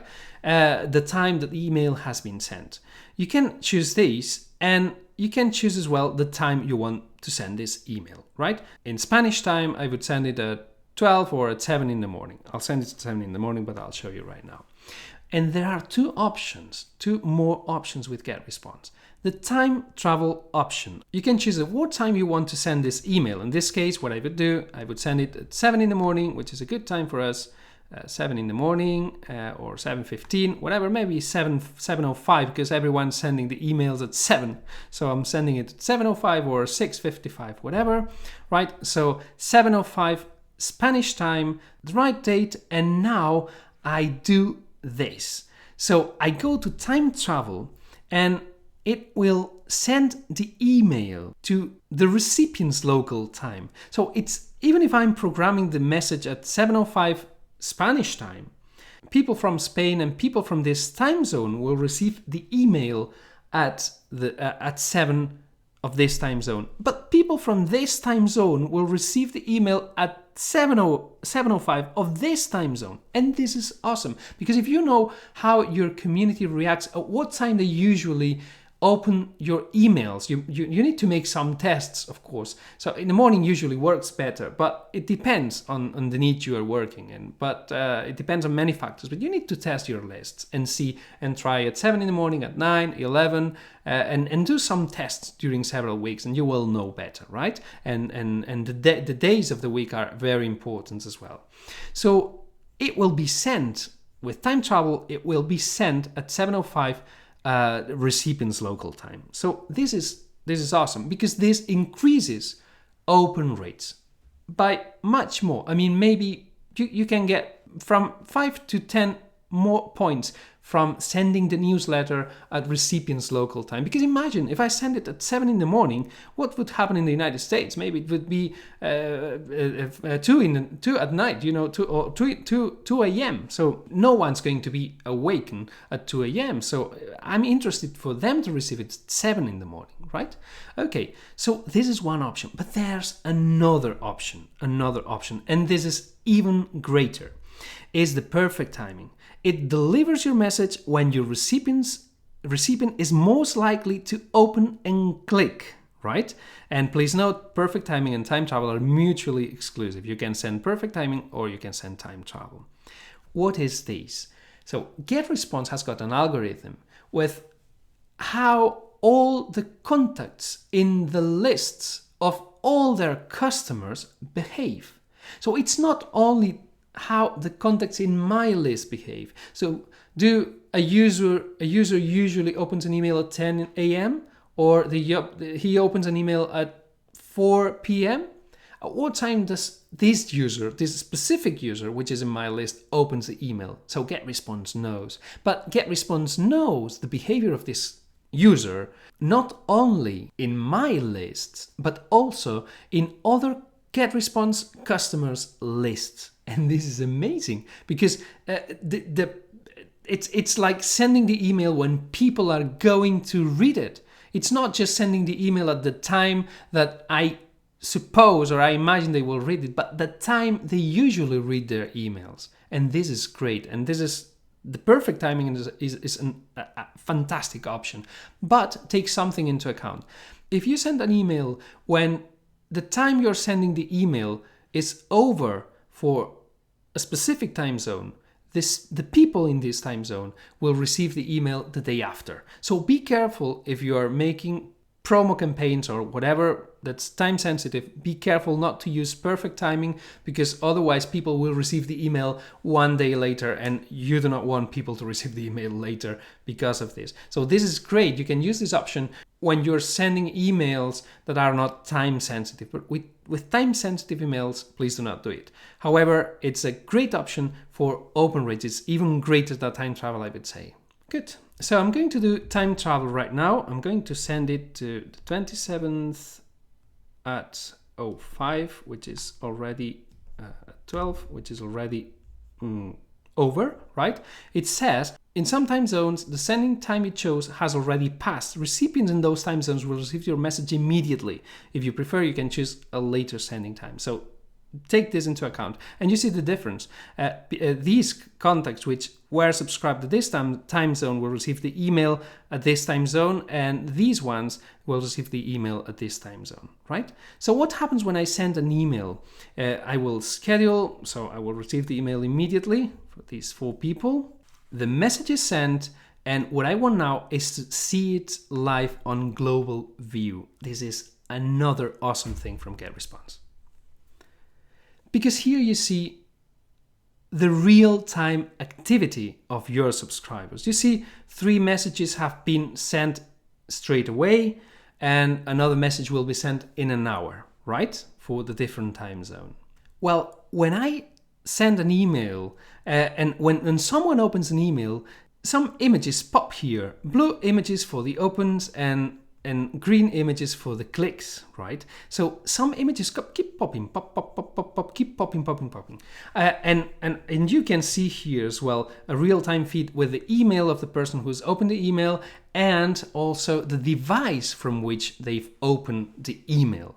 And this is really interesting. I mean, we usually stay for about 3 to 5 minutes every time we send an email to see people's reaction, because many people open the email right when they see it. You know, they just open the email, they see it, they open it. They are very fast. So depending on how fast they are, we see how is our subject line, and this is going to be a very relevant information when we automate, when we make automation, because we know to see if many people open the email because they've just seen it and it looked interesting. Apart from the sender, if it looks interesting, people open it faster. If it doesn't look that interesting, they may open it later, right? But as I say, this is a very relevant information that will help you understand how your newsletters do. Okay? All right, so we are newsletters. We've seen the newsletters. I want to show you quickly how the A/B tests work with GetResponse. So here we are. The email is sending, right? At this time, and it's still sending. Okay, no problem. What I could do, and I could turn off online view so that no one could access this email in any RSS or anywhere. I could preview my message, I could go back to global view, or I could stop sending it. Okay, good. Let's create a newsletter very quickly this time, and I'll show you how the A/B tests work. Okay, here I test 02 and test 02, right?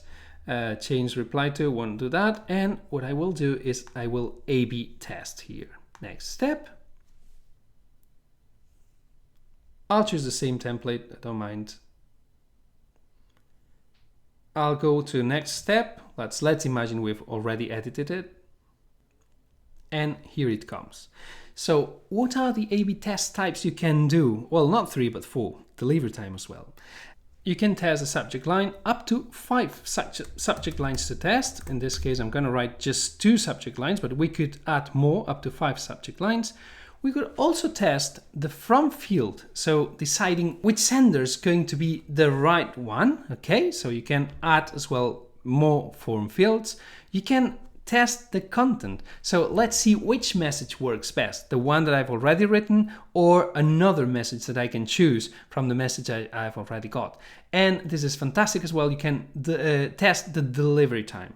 I can choose up to 5 days of the week, or even up to 5 times of the day, which may be even more interesting for me, right? So, well, both of them are interesting, but the times of the day you can choose as well is the time travel that I had explained to you, right? So you can send the email at this subscriber's time zone, right? So I could choose more time zones, more times to split it. Let's say 2, for instance. Okay, good. So once we've got this, we have to choose one of these A/B tests, right? In this case, let's say that I wanted to test the delivery time. So I would go, I've done it as well. Sorry, I've done time travel. I hadn't done time travel. I'm doing time travel. I want time travel to be at the recipient's time, and next step. Once here, I choose the right list. Okay, in this case, I'm going to choose a big one because I want to show you because otherwise we won't have enough information here and it won't work. So we can do, look, this one is going to be sent to 4,895 people, which is the 25% of the people, and this one is going to be sent to the other almost 5,000 people. And if I want, I can make it to be the 20% instead of 4,000, like 3,900, okay? And the winning message is the one which is going to be sent. So I can tell here, send best message automatically at recipient's time, all right? So how will I choose what's the best message? By open rate or by click rate? If I want this to be by open rate, so I will just choose open rate. Click rate is interesting when you are in a promotion and you want to know which time of the day or subject line or whatever has worked better or has engaged more people, right? And you have to decide what's the test analysis duration, right, upon each message's delivery. So this is important. You need to take into account that if you take 1 day or if you do 8 hours, whichever time, please do not do it with time-sensitive messages, because otherwise it will take too long for you, right? And then you can ask GetResponse to send you a notification once the test is complete, right? So I would click next step and I would go to the preview and all things that you've already seen when creating a newsletter. So I'm going back to GetResponse, email marketing, and let's see now autoresponders. So I'm not going to show you again all the process, because the creating the message is the same process, but there's only a slight difference. Let's see, for instance, if I want to create a new message, just to show you the slight difference. Right, what I do here, if I have to write the autoresponder name, this is the name that I'm going to give to the autoresponder, is my reference. What we usually do is we write follow-up 01, if we know already in which list we are. In list block social answer, in block social answer we've got 3 days already sent, so we're not choosing this list, we're going to choose the one you can see here. This is properly organized, alphabetically organized in this case. So I'm going to choose day 0. Day 0 is the first day. It's not day 1, it's day 0, the first day. And I need to choose what I want to do with this follow-up. I want to send it immediately, or I want to send it with some delay of some hours, right?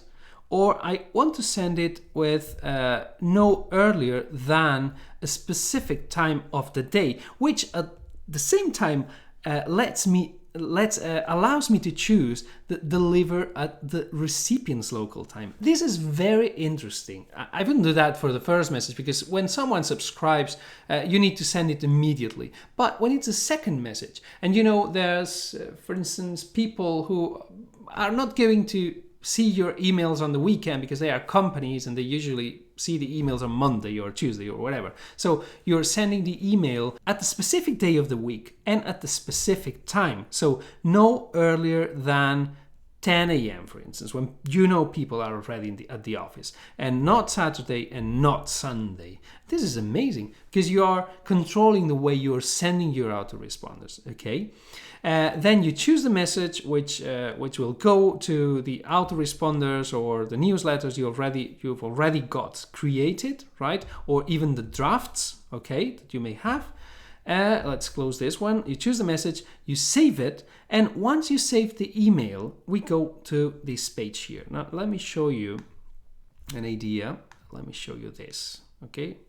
Let's say if I save, it just saves. If I save and publish, it will appear, it will be sent straight away, right? Let me go back to email marketing, autoresponders. And here we go. Let me show you one campaign which is quite interesting. Okay, there's one here.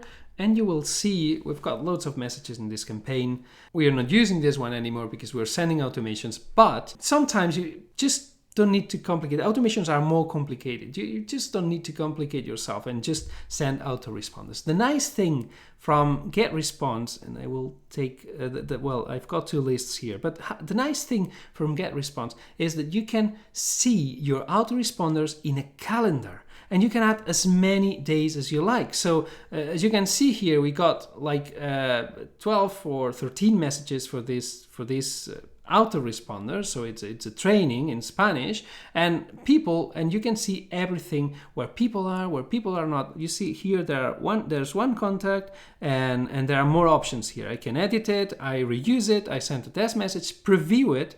I can see the statistics, or I can just delete it. And the nice thing here is that you can drag and drop your any newsletter, any of these autoresponders, right? So you just move it here or move it back to the same place, right? You can just move it. And I've got them off because of course I told you they are in automation, but if I activated it, people who subscribe to that specific list would receive the messages.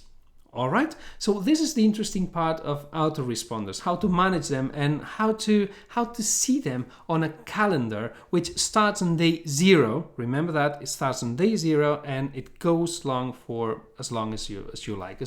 You could schedule 1 year if you want. It doesn't matter. I wouldn't recommend that, but you could do that.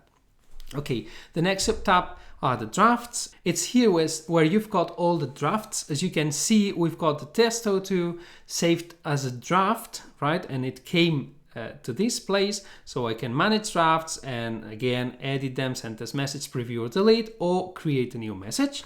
No complications here, just for you to know. When you save a draft, you've got the draft here. And then there's the RSS to email section. Okay, we do not use this section. I mean, we used to do that in the past, that we sent a newsletter straight away when we published a blog post, but we realized we are not being personal enough. If you send a newsletter right at the moment that you're publishing a post and this is a standard newsletter, it doesn't help. We prefer to make it manually, especially, as I say, live tests must be done manually, and afterwards you can automate whatever you want. But in this case, what it does, it automatically sends new blog posts to your email subscribers. But as I said, you can send these new blog posts automatically to your email subscribers. It's got about 30 pre-designed RSS to email customizable templates, and you can also choose when to send the message. You want to send this message instantly or aggregate them to a daily, weekly, or monthly digests. So you can do everything from here. What you do first here is you must use the RSS feed URL. So the URL feed of your blog, for instance, right? So that they can get all, whenever you post a blog, GetResponse knows. You can send it every time a new RSS article is posted, or send, as I said, a regular digest, daily or weekly or monthly.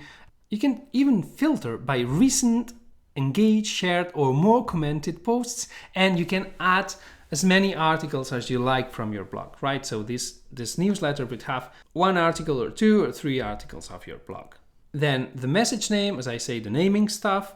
The subject will be sent the same subject, the title of the RSS you've got, or the title of the URL. It's up to you. And then you can choose as well the sender of the message. Click through Google Analytics, as I told you, and Twitter accounts. That, as I said, these would only share the newsletter.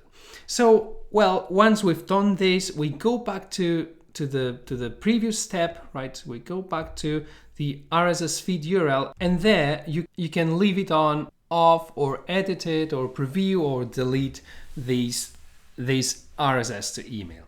Okay, and finally, email statistics. What do you find here? As you see, we are in the last newsletter we've sent, so we are in this list. This is maybe not interesting to see some statistics, but I will look for Blog Social Answer and I will show you one of the newsletters, and you can see here all the information regarding the newsletter. Total people to whom the message has been sent, you see 22,000 people. They are people from the blog. Now I've got 19 because we keep cleaning our lists. How many people open, how many people clicked, goals or social, which are other aspects, people who unsubscribed, bounced, and complaints, right? So here's where you can see the summary of all opens or the unique open rates.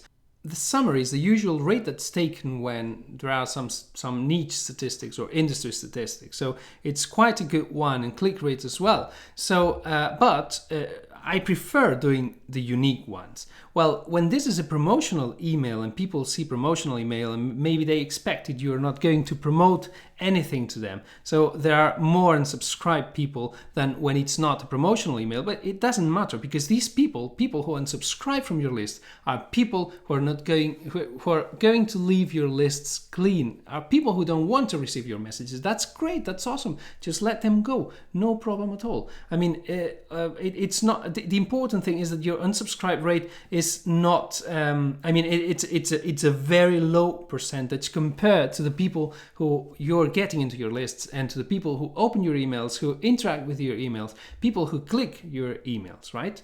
And then there's the bounce rate as well. So the bounce rate means that the email hasn't reached recipient's email inbox for many reasons. Maybe they've got their inbox full, or maybe they change company, or maybe whatever. The important thing in the bounce rate is that you see that it's a soft bounce rate, right? It's not a hard bounce rate. When it's a hard bounce rate, if you had loads of hard bounce rates, it would mean that your lists are not nice, are not clean. So be careful with that, because you could get in trouble as well with any autoresponder actually.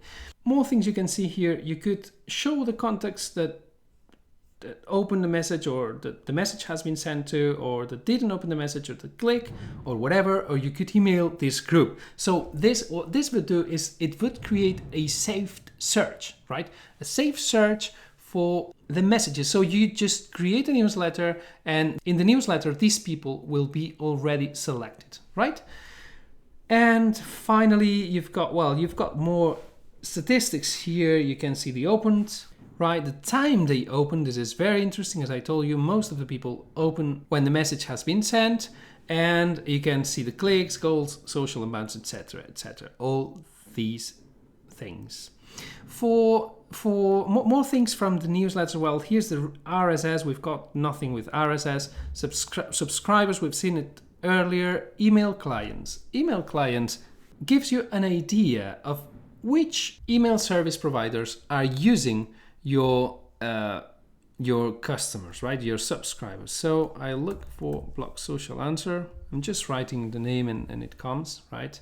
So I look for here so that you can see it, right? And for instance, most of the people open the emails on the desktop. You know, everyone speaks about mobile, but when it comes to email, and I've seen it in many newsletters, most of the people open their emails on the desktop, on their desktop. And look at this, in marketing, which we are in marketing, most of the people have got Gmail. So it's a really interesting information. Of course, it will depend on the niche you are, and if you are in e-commerce or whatever you are, right? Whatever is your business, but it's quite an interesting information for you to create the emails, faster emails or less emails or more emails or whatever. You know, it's a very interesting information. Then the autoresponders, you would have also the same things we've seen here. We've got time-based autoresponders, action-based, which is an older thing, and the marketing automation, the messages, settings, and goals that you get with the marketing automation, right? And you can manage reports here as well. Great. So we are done with email marketing. You now know how to create newsletters, autoresponders, RSS to email, and see all statistics and many tips that I gave you while explaining every single thing. Let's go now to automation, just to follow what's in here. This is one of the most exciting parts, in my opinion, from GetResponse. What we're going to do here is to create workflows for everything in our email marketing strategy to be automated. I've insisted during this tutorial that you think always live first, so that you understand what's going on first with your community. And afterwards, when you find something that works, just go ahead and go and create a workflow, put it into automatic email sendings, right? Let me show you how the automation works. Well, first thing, we can manage workflows here, and the automation messages are recorded in this place. So in case you need to edit them or do whatever you need, right? Let's create a workflow and I'll show you how everything works. Cool. The first thing, well, you always get these tips at the beginning. Okay, you can see some automation workflow examples, how automation can help your business, right? And you go here and it explains pretty much what I'm going to give you now with more detail. When you start an automation, you can start an automation when someone subscribes, when someone clicks a link, opens a message, has a special event, updates a custom field, is sent a message. When you send a message, okay, you can start an automation right the moment you send a message. When someone is copied to a list and when someone is moved to a list. So this is the start, right? We can see as well, we can start when someone is scored, has got some score, when someone is tagged with a specific tag, or when someone, and this is really interesting if you've got an e-commerce, when someone makes a purchase, abandons a cart, and when someone's going to abandon a cart, you can send them an email to remind them, hey, I've seen you abandon this cart. So, and this is automatic, okay? I'll make you another discount that will help you take the decision, right? Or visit a URL. Good. GetResponse automation is really simple, and this is one of the exciting things of GetResponse automation specifically. Other automations are more complicated, but GetResponse one is really simple and visual. This is something I like. Again, I would say use here naming. Okay, let's do test tutorial, right? And I'm gonna say, okay, let's start an automation when someone subscribes, right? This is the dashboard that you're going to see when you are going to create an automation. Before starting with everything, I need to tell you, you should come here where you see this wheel, settings wheel, and you've got the workflow name, and you need to know when this automation is going to start. Maybe you want to send it immediately, right the moment you create it and publish it, or at an exact date. This would work for if you're doing a campaign and you want this automation to start on a specific date, and when this automation ends or never, or the same thing for a campaign at an exact date, right? So you could prepare your full automation for a specific campaign. This is something you can do.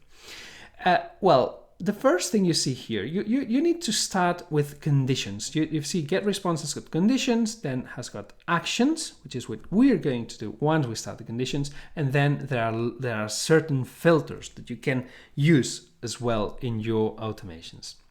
Well, when I say subscribe, the way it works is very easy. So I would recommend actually make it smaller, because you can always go to the right. You cannot go to the left, right? So it's interesting for you to start the automation here, because in this case, we're going to make a sort of a tree and with branches. And if the automation is quite big, you're not going to have space at this side, at the left side. So this is something they should amend, I think, in my opinion. But well, in this case, let's start here. Let's do it bigger now so we can move. Just drag, drop, and that's it. So when someone subscribes to via any list and via any method, now we want to specify to which list and which method. We go to properties, right? Here you select the list and you say a specific list. When someone subscribes to, let's say, the one we used, this one here, by any subscription method, either API, look, this is one of the places I told you it's interesting not to have confirmation messages. This is one of the places. When you've got a form, when you've imported a contact, when you've created a landing page, or for an email list, right? Okay, so any methods. Let's say we say I would say any method. I would say any method because I don't mind. Any method because I don't mind how the subscriber comes to my list. If I'm doing a Facebook ads campaign and I want a subscriber to come straight to my list, it doesn't matter if this subscriber registered through a form or came through an API. It doesn't matter for this fact, right? So here what you can do, you could delete this, or you can add some notes to this automation, so to this segment of the automation. Okay, so how would we work? So the first thing I would do to do a proper automation is when someone subscribes to a list, I would give them a score, right? Score, the same thing as purchase, abandoned cart, and visited URL, only works for the pro version. Anything else works with the email version as well. And I think range and amount, I think that's for the pro version as well, these filters.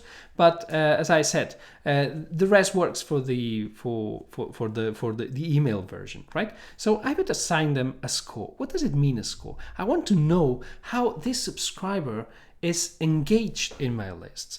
If I know that subscriber opens a lot of emails, this will be, I will reward this subscriber, and I can do it automatically. I can start an automation when a subscriber reaches 100 score, for instance, because I know this subscriber is going to be someone very engaged and I want to make him an offer or whatever, but you can start automatic automations when people reach certain points of your campaigns, right? So I would first choose how to score, and I would say, okay, I'm going to add, just for the fact of subscribing to my blog, it doesn't matter. I'm going to give this subscriber, for instance, 10 points. I don't want to run things multiple times. If you run things multiple times, means that even if this subscriber in the subscription case doesn't work, but if a subscriber opens twice a newsletter, he would be assigned twice the score, right? And this is not interesting. So I'm going to add 10 score points to this subscriber, and the first thing I'm going to do is sending this subscriber a message, right? So I just click here. I have to select the message and I go to automation. So I could take newsletter messages that I've already used, a draft message that I've got in my drafts folder, autoresponder, A/B test, or whatever. But whenever you use a newsletter that you've already written, that's why when you do it live, you've got all your newsletters and you just convert them into automation. If I click on newsletter and I select the message, test email 01, it will say, this message, for this to work in my workflow, it will be copied to the automation, right? So it will be copied as an automation message. So what I'm going to do now is just take an automation message, because I don't need that one, and I will take this message. Okay, what else? So now the only thing we have to do is keep adding elements to know how this contact behaves, right? So for instance, did this contact open my message? And right, I go here and I say, okay, if this contact opened my message, what do I do? When this contact opens my message, I say, okay, let's wait for 1 day. I'm going to wait for 1 day, right? And after 1 day, 24 hours, if I go here, I can say after 1 day, this is what's by default, but I could choose, if I don't want 1 day, I can put 30 days, 3 days, whatever, right? 3 days or 0 days and 30 minutes, right? So wait for this time, or wait until a specific time of the day, right? And even time travel, so the local time of this subscriber, which is amazing, right? And enable it on Monday, Tuesday, Wednesday, or which days of the week. Let's exclude Saturday and Sunday, and wait until 12 p.m. Until 12 p.m. to send him a message. In this case, what I would do, of course, I would wait for 1 day, and I would enable it for every single day, or maybe, well, it's a second message. You could do like avoid the weekends or whatever. So I wait for 1 day, and then I send another message to my customer, right? Well, before that, what I would do is, if this customer has opened my message, this means this subscriber is interested in what I'm offering, right? So just for opening my message. And this is a bit tricky. That's why it's very important that you, before doing what I'm doing right now, you should use a paper and a pencil and do it on a paper. Or you can use an application which is called Bubble.us that can help you manage all these workflows beforehand. So that when you come here, you already know how you're going to do your workflow. Right? So I would, if this person opens a message, I would give them 1 point, right? I would add them 1 point. And then I would wait for 1 day, and I would select a message, and I would select another message and send the message to the person, right? And this workflow would go on and on and on. And depending on what I want this subscriber to accomplish, I would add more things or less things. One of the things I would do, of course, that I didn't do here, is that I would tag this subscriber. So if this subscriber comes to this list here, I would just add a tag, right? I would add a tag here, right? And I would come here and I would select one of the tags and apply this tag to this subscriber. All right, so just going this way, and this is how I would do that. So I would add a tag, I would add 10 scoring points, I would send him or her the message, and when the message is open, if this person opens the message, I would add another scoring point, I would wait for 1 day, and I would send another message the day after, because I've got a sequence, right? Good, but what happens when this person doesn't open the message? Well, GetResponse gives you the possibility to think if you want that this action finishes after some time. So if I want this action to finish after some time, it means if this person doesn't open the message in 1 day, what I will do,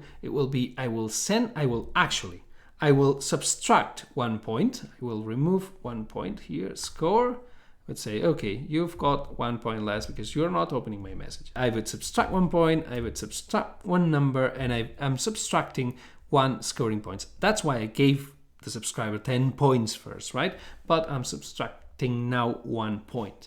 And what I would do, it has already waited for 1 day. And what I would do is sending the subscriber another message.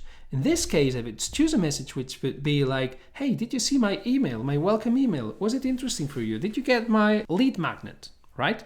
If this person opens the message, right? And I would go here again, did open the message, right? If this person opens the message, what I would do is just put this person here. So I would add 1 scoring point. So this person will be 0, right? It won't be 11, but 10. And then I would wait for 1 day and send the other message, and going on and on all the process. The important thing in automation is not the tool itself. The important thing in automation is think about what you want. That's why I told you that sometimes it's easier an autoresponder, because an autoresponder, many of the times, you can send a couple of emails, in a sequence, and you don't need to make an automation for that. You just send an email and you send another email, and that's fine. It's faster. When you think on automation, you need to think a bit about this, right? What you want and what you want that for. What do you want the tags for? Are you going to segment these people? Are you going to start another automation with a tag? Are you going to start another automation with a score? What are you going to do? But what I want to tell you, well, you need to think about this, like if a contact is copied to a list or is moved to a list, or if a tag is whatever. What I want to tell you, if someone makes a purchase in your shop or in your page, or abandons a cart, and you start this way, you need to configure the cart details in this case, right? And this works this way. So you need to copy this code into your web page so that GetResponse knows that this subscriber that comes from your list to your page abandoned the cart. And it can automatically send this subscriber another email to tell her that she abandoned the cart and you are offering her a discount. So just take this into account, send the code to your developer. She will know what to do with that and put it into your list, right? Then you've got the card URL, you've got the thank you page URL, and whatever you need. Apart from these elements, the rest of the elements, well, there are ranges, there are amounts, dynamic segments. The amounts are interesting.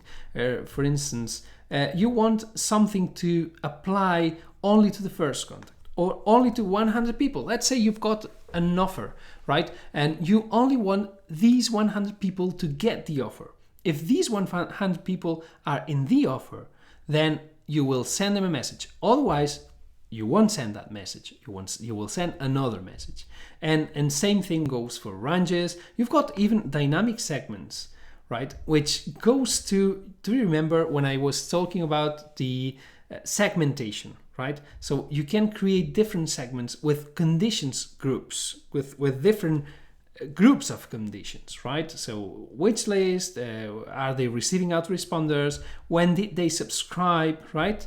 And you can add more conditions like the ones we were seeing here. Name, email, the category is geolocation, is the country, is, you can say Mexico or United States or whichever country you want, and you can create these segments, send this thing only to these people, to people who are from Bolivia, and receiving only, you want them to be the only ones to receive the message, right? So there's loads to see in automation. Everything is quite logical. GetResponse has got some tutorials as well to explain you each one of the parts. So I think it's interesting you have a look at it. But if we had to start with automation, it would take us one day.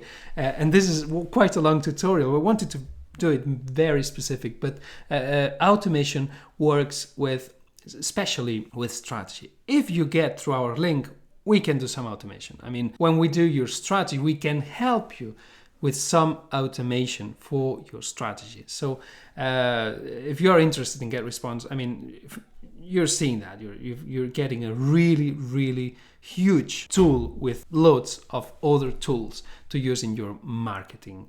Fine. So now I would go to save and publish, and it would start. Just here, if you want to see more tutorials about automation, you can see.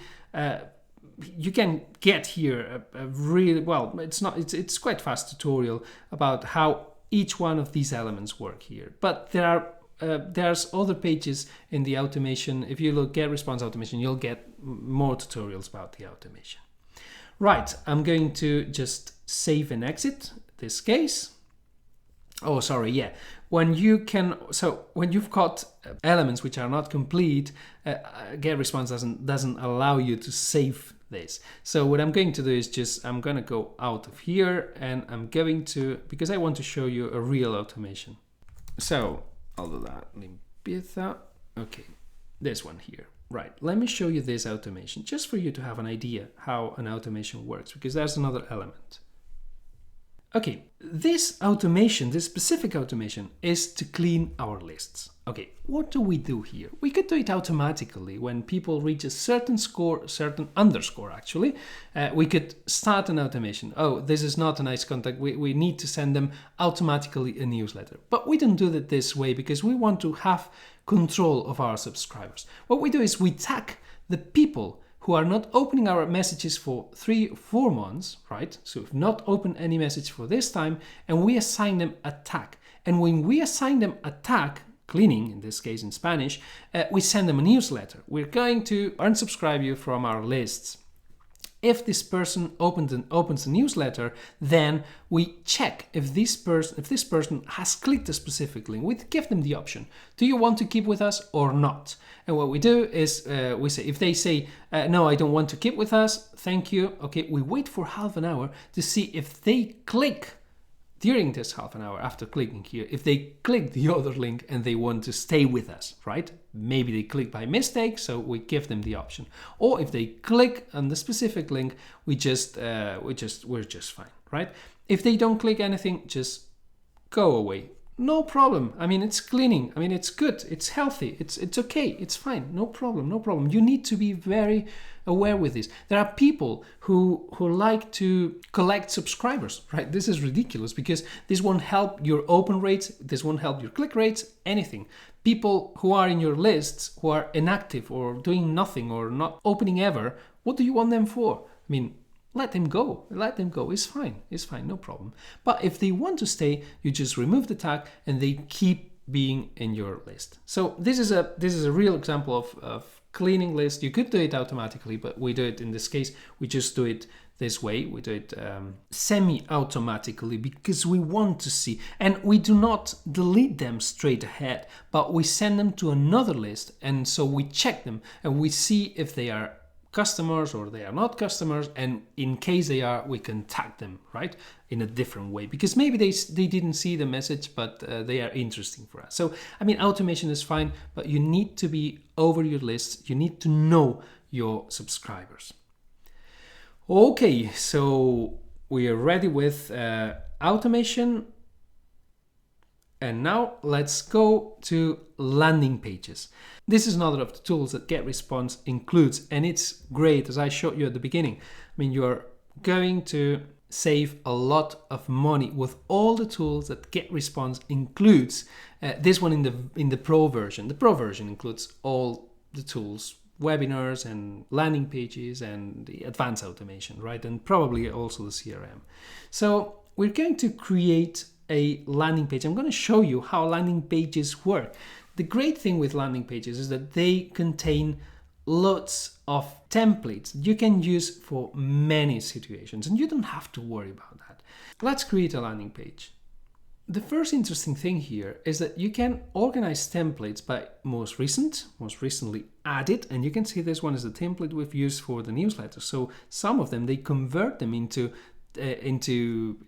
templates for landing pages that gives the subscriber the appearance that they are receiving an email from the same source, and this is really interesting in my opinion.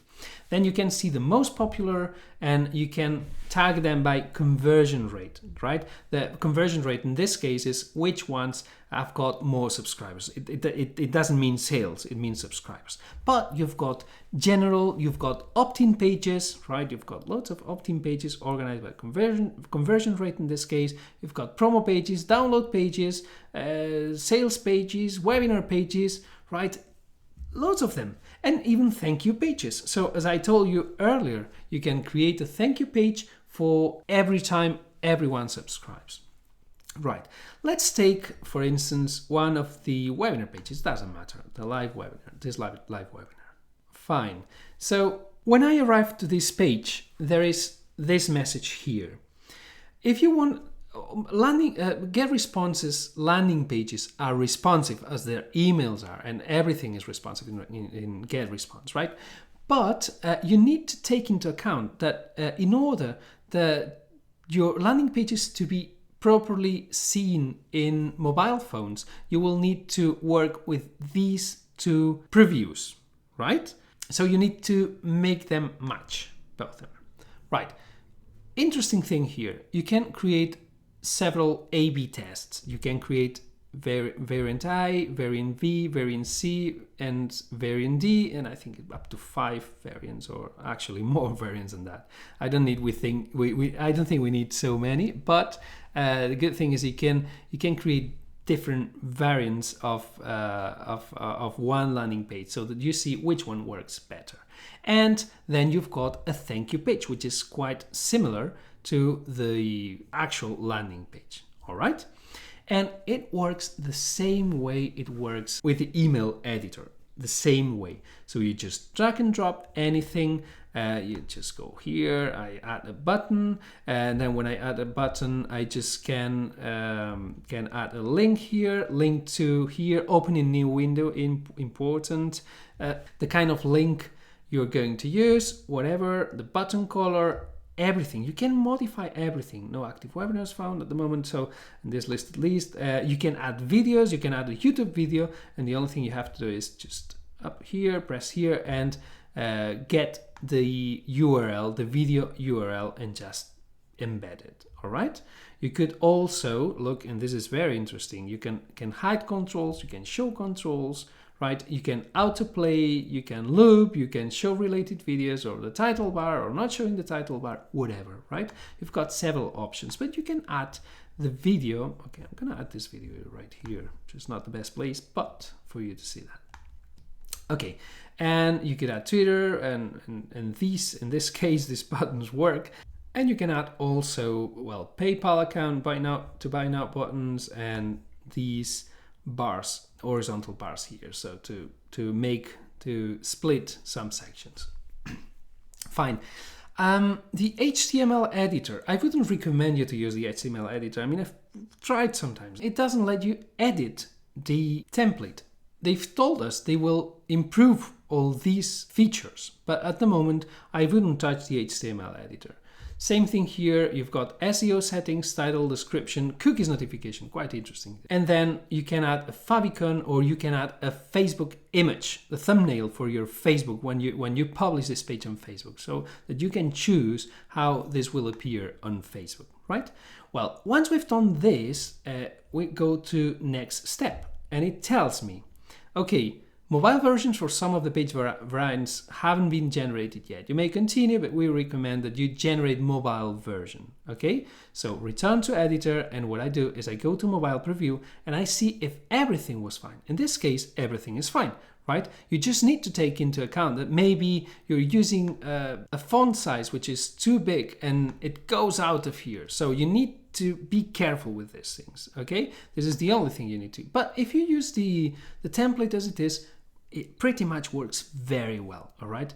And there are many templates, so you've got no problems. You can get a preview here, and that's it. So let's go to next step and proceed without mobile versions, all right? And we come to the settings page. Page title, if I did it earlier, that's fine. Description, no index meta tag if I don't want this to be indexed.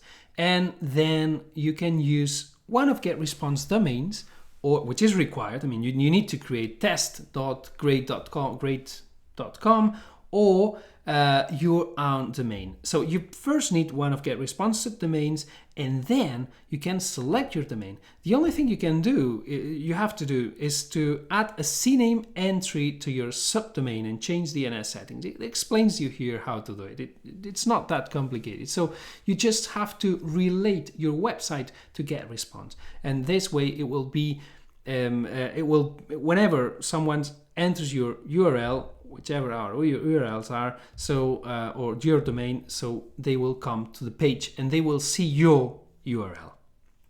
Then publish on Facebook, you can publish it, choose the list. In case you got like subscribers, you could choose the list, you would say here if there's a confirmed opt-in or not, in which day of the cycle you would like to add these people, right? In this case, in this list, we've got 3 messages, day 1, day 1, 2, and 3, right? Starting day 0. And so we send them these messages, and we would like to add them in the second day. And then there are also remarketing tools like Google Analytics, ID, or Facebook Pixel, or Google Tag Manager, Kissmetrics, Mixpanel.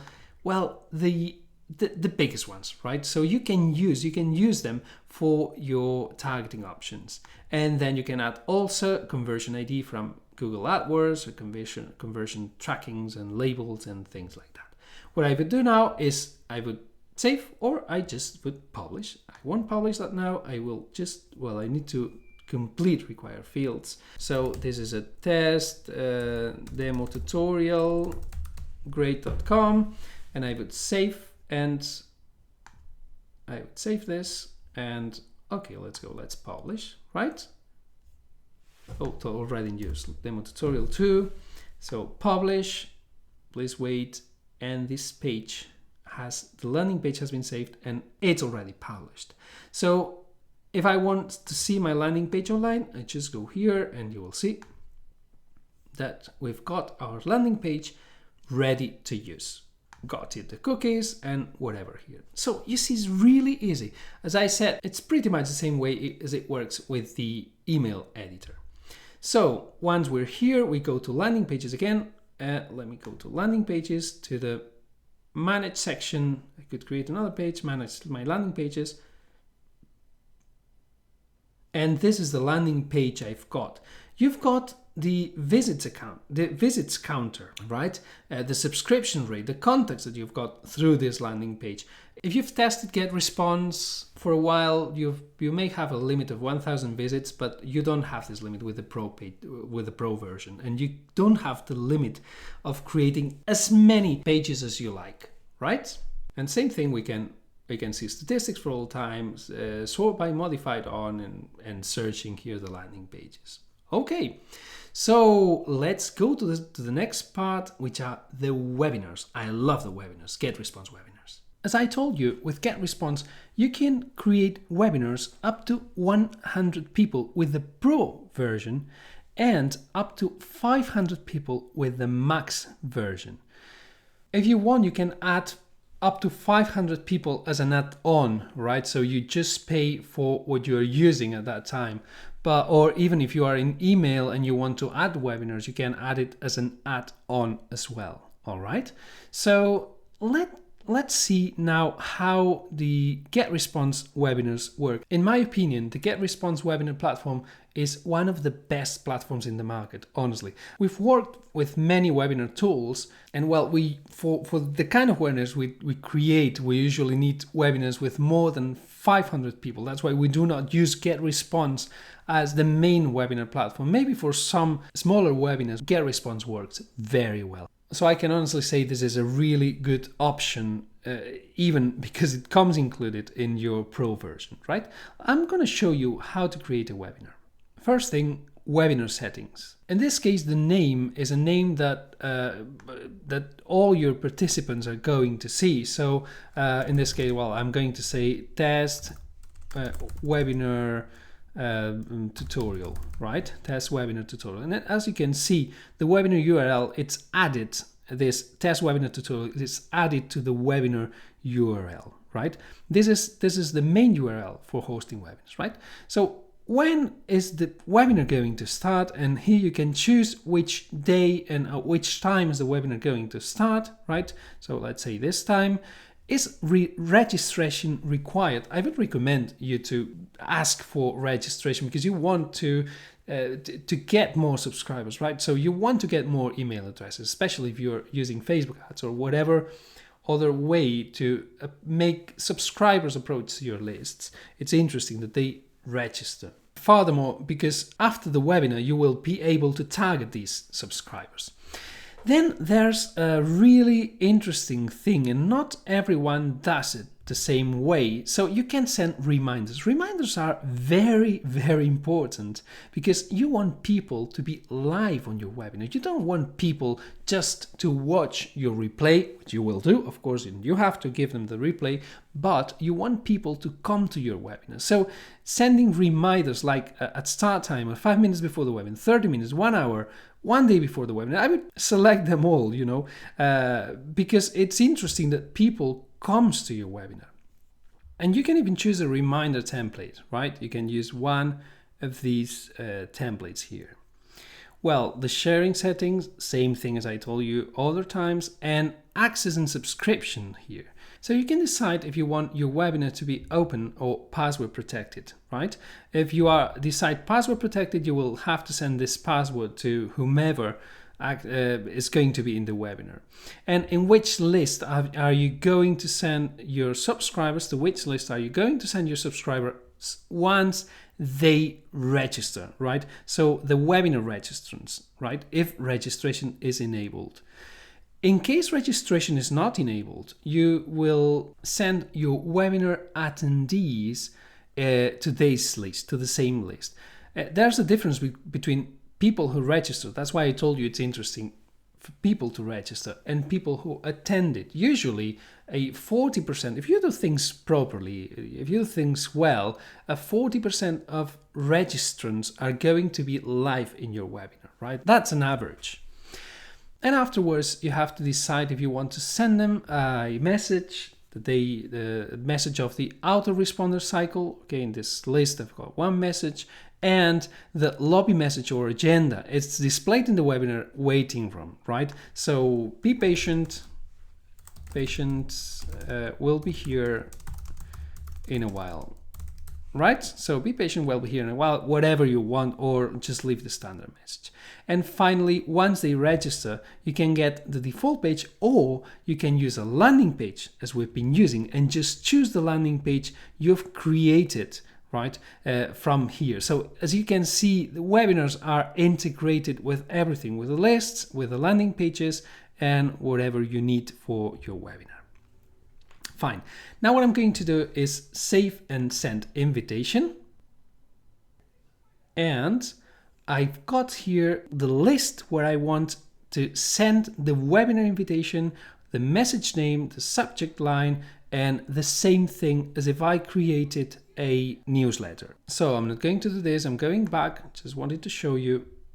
Okay, I've lost all the information, but it doesn't matter. I will do test webinar again. Test webinar tutorial, and the rest of the information, access and subscription, days and day one, not added, default as you can see, and just save and exit. I want to show you where you go now. Okay, so we are here, we are the test webinar tutorial. Well, the other one was saved as well, so that was fine. And what I'm doing here is I've got here all the options for my webinar.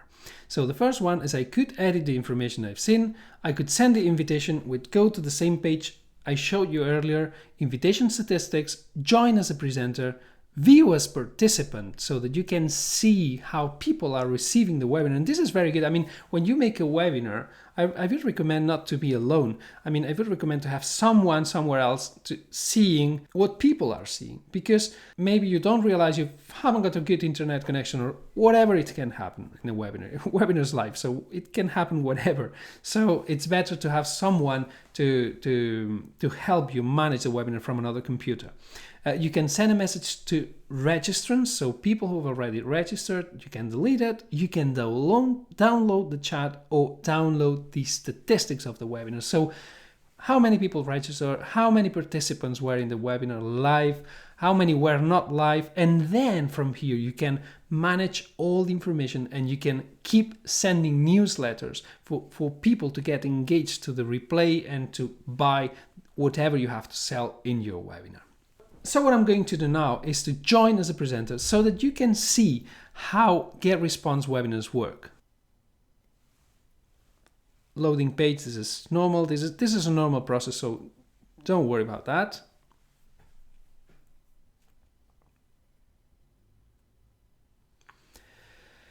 And here we go. We are in the event room. Event waiting room is enabled. It means that the message that I had written will appear in for the people who are waiting for the webinar. Of course, it's in 1 hour more or less.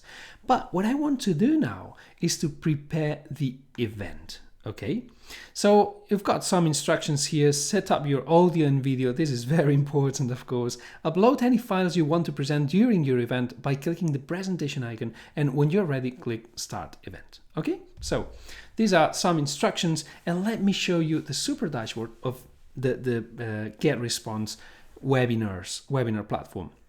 As you can see here, this is the message that we had written, so the title of this tutorial. Here you can see the camera and the voice. I can activate I'm not going to activate the audio because I'm recording the tutorial with another platform, but you can see my video here, right? I can initialize camera, and hello, you can see me here, right? Okay, I'm gonna leave for a while. I'm gonna leave myself for a while. As you can see, people are only in listen-only mode, up to 100 attendees, okay? All attendees are muted and cannot be unmuted, all right? So is it going to be for presenters only, Q&A mode, or discussions up to 25 attendees? I can choose the one I want. In this case, I'm gonna leave it as it is, right? So the next one, you can see here the attendee list. You can even show statistics of attendees, clear all statuses, hide for participants, not show participants the attendee list, and notify me when someone joins the meeting. Okay, you can get the notification here, right? And then the chat, which is pretty much what it is. Just the chat is very easy to manage. Right, this is the left column. You've got more things here, video settings, mute everyone. You can hide this parts here. You can make it bigger, right? Let's make it complete. I'm going to exit to go out of full screen mode. And what I'm going to do now is I'm going to show you this part here. I love this part here. So you can upload the presentation, right, from your computer, 50 megabytes maximum. You can also have a whiteboard and you can paint while you're doing your webinar, right? Or write whatever you want, just a text, hello, okay, and you can delete. Oh, sorry, this is paint. This is uploading a picture as well. So as you can see, you can do many things here. I'm going to clear page. Right? Yeah, I'm sure you want to clear page. I could collaborate with other people. I could export this page to a PDF to send it to my attendees as well. And I will close the whiteboard. Then the desktop, right? So if I want people to see my desktop, you only have to download this once. It's the app that will allow people to see your desktop. You just I would open online meetings. I won't do it now, but it's well, let me do it. Okay, no problem. Right, there's a newer version of this desktop sharing application.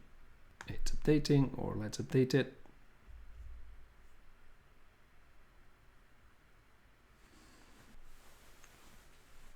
Okay, double click to install.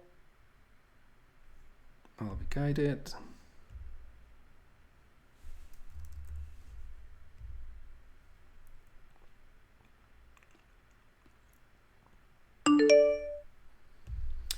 And it's already installed, right? Okay, so we've got this. I don't need to load it, the new version, and I could share my desktop with other people. I could even upload a YouTube video, and this is great because, as you know, when you do a webinar, when you create a webinar, all connections are very slow to reproduce some webinars. So it's interesting that you can your internet connection won't be affected by the YouTube video you are reproducing during the webinar, and this is great. And then you can make some polls as well. So polls and tests, you can create sort of surveys. Let's type the survey name, let's type test, and let's do a test and randomize the order of the questions, no time limit.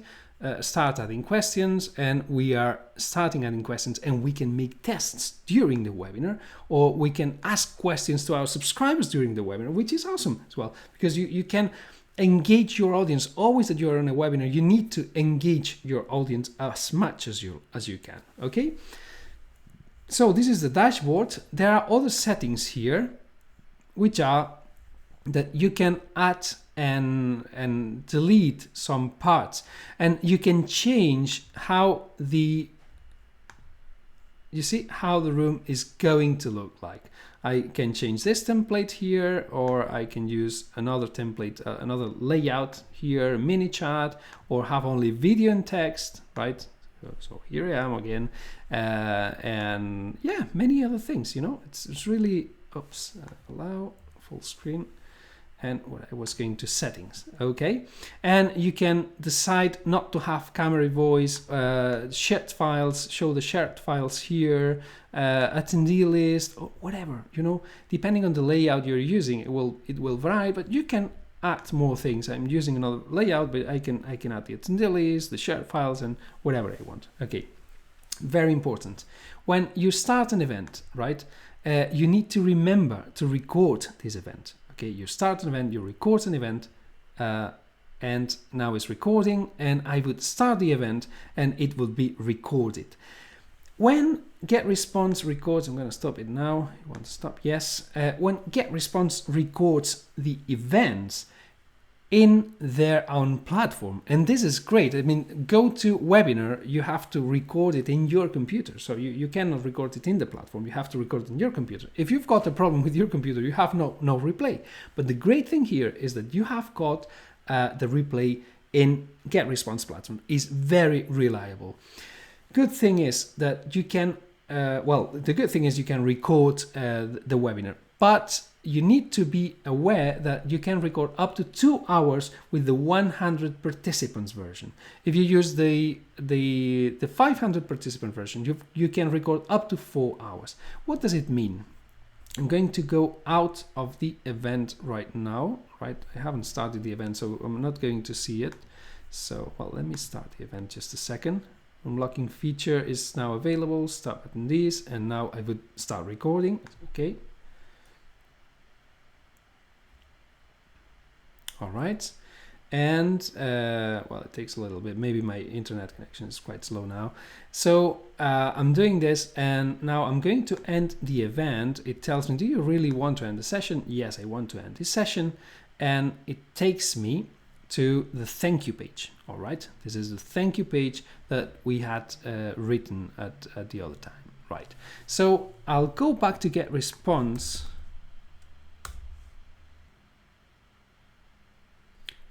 I'll go back to webinars, and as you can see here is all the information of my webinar. Start over, download recordings. I can download my recordings. This is the great thing. You see I've just recorded for 12 seconds and I can already download it. I can download this recording as a MP4 file, right? So if you download it as an MP4 file, it's fine. Once you've downloaded your recording, I would recommend you to delete it, because otherwise you won't be able to record other 2 hours if you are with the pro version of 100 attendees. And this is it with the webinars. You've got as well all the information here as we've shown earlier, and all the webinars you've been doing, all organized. Let's go now to the next part, which are the forms and surveys. One of the things I like from GetResponse forms is that you can get the standard forms and what we call intelligent forms. Let me show you what's the difference between the standard ones and the intelligent ones, right? So the same thing as all the time, right? You get statuses, lists, when the form was created, visits, contact, subscription rate, etc. Let's create a form. To create a form with GetResponse, you can use the List Builder wizard as the first thing, right?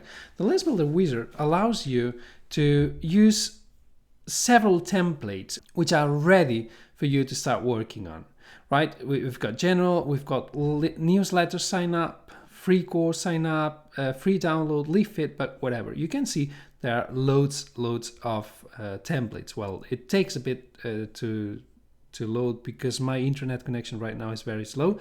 But what you can see here is that you can also have not only templates for each occasion, but also formats, different formats, predefined formats like site column 2020 pixels times 300 pixels, or even a wider form which you can use for the top of your blog or whichever web page you use. And if you see, each of the newsletters has got also a thank you page for when people subscribe. Let's take one of them. For instance, this one here, this template here. The good thing of GetResponse Editor, is that it works the same way for landing pages and for email creation. So you can do pretty much whatever you want with the form. You can make it bigger. You can see here the resolution, so how many pixels, wide and height. Okay. You've got some predetermined fields like email address, first name, last name, send me your best offers, but you can modify everything. So how do you modify things? You can add the fields on this column, okay? You can add, name would be name and first name, so first name and surname, right? That would be name. You can add a birth date, you can add an address, age, phone, home phone, and even the custom fields like city, or the custom fields we've created for our campaigns, or the origin, or you can even create a new campaign. And you can add more static elements to the design that you've been that you've taken as a template, right? So I can add a divider here, I can make this divider bigger. I can even add a counter of subscribers that I've got in this list, a privacy badge, all right? We respect your privacy, so you don't have to do anything else, or even if we want to add a box to to put all information inside this box, or maybe another design, whatever you want. I mean, you start from a form and then you can modify the design as much as you like. All right, so you've got loads of information here. There's more things. If I go to if I click on a box, right, for instance, the email address, I go to the layout and I can modify certain things. For instance, the label would be email, the position of the label would be in the inside, and the placeholder email address. Right, I could put the label outside. In this case, the email address, if I put it inside, it's in the same place as the placeholder, so it won't appear. But you can put this on the top, on the left, on the right, wherever you want. Okay, you can modify, you can move the first name, last name, as much as you like, right? And of course you can edit this or edit the label or whatever. Character range, even instructions for user. So give us your email name and surname. Okay, and and surname. That's fine. Okay, and we can say that this field is required. Of course, the email is required. Sorry, the first name in this case. The first name is we can ask this to be required, and this is a good strategy. I mean, in our opinion, when we always require name and first name, at least the name. Why? Because we want our messages to be as much personal as we can, and sometimes we have to use their name. And on the other side, we will know our subscribers, and we will be able to recognize them as people. For instance, it's very important when someone sends you an email and you ask them, please reply to this email if you're interested in this product. I need to know what's the name of this person. So it's important that I have it registered in my registers, right? So if I ask it in a form, I will get it. If I don't ask it, I won't have a name, and I won't know who I'm talking to. And I think it's very important to know who you are talking to with your subscribers. Then you can modify as well the style. You can change the font. We were here in the template, right? So you can change the color, whatever you want of these of the label. Then the input will be different. You can maybe the height of the input here, right? Okay, height of everything. Input shadow, you can add a shadow, whatever you want. As you can see, is very easy to use. It's very manageable. It's like the landing page creator or the email editor. And then you've got the thank you page that you can change as well. So whenever someone subscribes to your list, you can ask them to go by default. That appears this thank you in the same form, or you can go here again to the wheel and decide what to do with the thank you page. Again, I would use a proper name. I would use a proper naming here. I would choose the list. Okay, I would require or not require confirmed opt-in. I would decide if I want to send them to an autoresponder or to an automation, and I will choose if the thank you page. I want subscribers to stay on the page, in which case they would use this thank you page here, right? Or if I want to send them to a default thank you page, GetResponse thank you page, thank you for subscribing, which will open another URL, or I can use my custom URL, which could be done, as I said, in a landing page creator. If they are already subscribed, I could do the same. So they stay on page, they won't be subscribed twice in a list, so no one contact will be subscribed twice in one list. They can be subscribed in two lists, and it will be like two different contacts, but not in one list. And then I can add a custom URL. You can ask as well for the reCAPTCHA. Then you can track the custom field or forward contact data, which is something for power users. Okay, so once we've done this, we save it. Oh, I'll need to stay on page and stay on page, save it again. And we've got a very beautiful form for my subscribers. Of course, I've done it quickly. I just wanted to show you what the kind of things you can do here. I come back to the custom fields here where you can add them. If I want to add the city, so people to give me the city, and I'll go to the layout, and I said this field is required. Well, GetResponse gets a city by default, but I could make this field required as well. So a custom field required, so that people give me the right information, the information that I need. I would save and publish, right? And this is what I would take to my website. So I would copy paste this script on a site column in my website, or I can ask my GetResponse to host my form. In this case, GetResponse would just give me a URL, which I can use sometimes when I send emails, and send the users here for them to subscribe. But otherwise, I just copy paste the script code in my page, and that's it.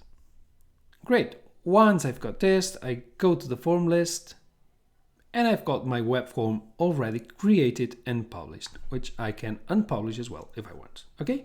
And everything you view online, edit form, duplicate, or delete. Sometimes it's very useful duplicating forms, because if you're using for similar campaigns, they work pretty well. You just change the settings and that's it. But let's see now the other kind of forms, the intelligent forms that I meant. This is, I would say, another one of the tools that you would pay apart from GetResponse. This is what they call list builder apps. The list builder apps are the download boxes, fixed bar that appears on the top of your page, an image box, a sign up box, an exit pop-up. The exit pop-ups are work really well. Scroll forms or check box. You would pay another tool like pop-up domination or Optimonk or whichever tool to get this kind of intelligent pop-ups, and you get them with GetResponse from the basic version, right? So it is great again. Let's see one of them how they are, and you will see in the exit pop-ups are these ones that you click. You're trying to leave the page, and then pop appears a pop-up. Okay. The image box is like an image box that appears after certain seconds. And let me show you other ones. The shake box, plop, plop, it's a shake. Okay, the download box if you want to send a free guide, and the thank you page download, and the fix bar which goes on the top, right? And the scroll form that goes on your blog and appears when the reader has reached a certain point of your page.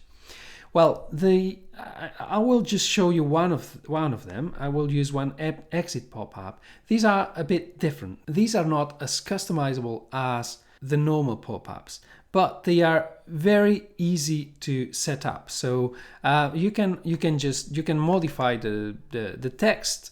You can substitute the images in the case they appear in the pop-up, which in other kind of pop-ups, and then you've got the name, email address, and sign me or no thanks, I'm in a hurry, or whatever. You can change these texts as much as you like.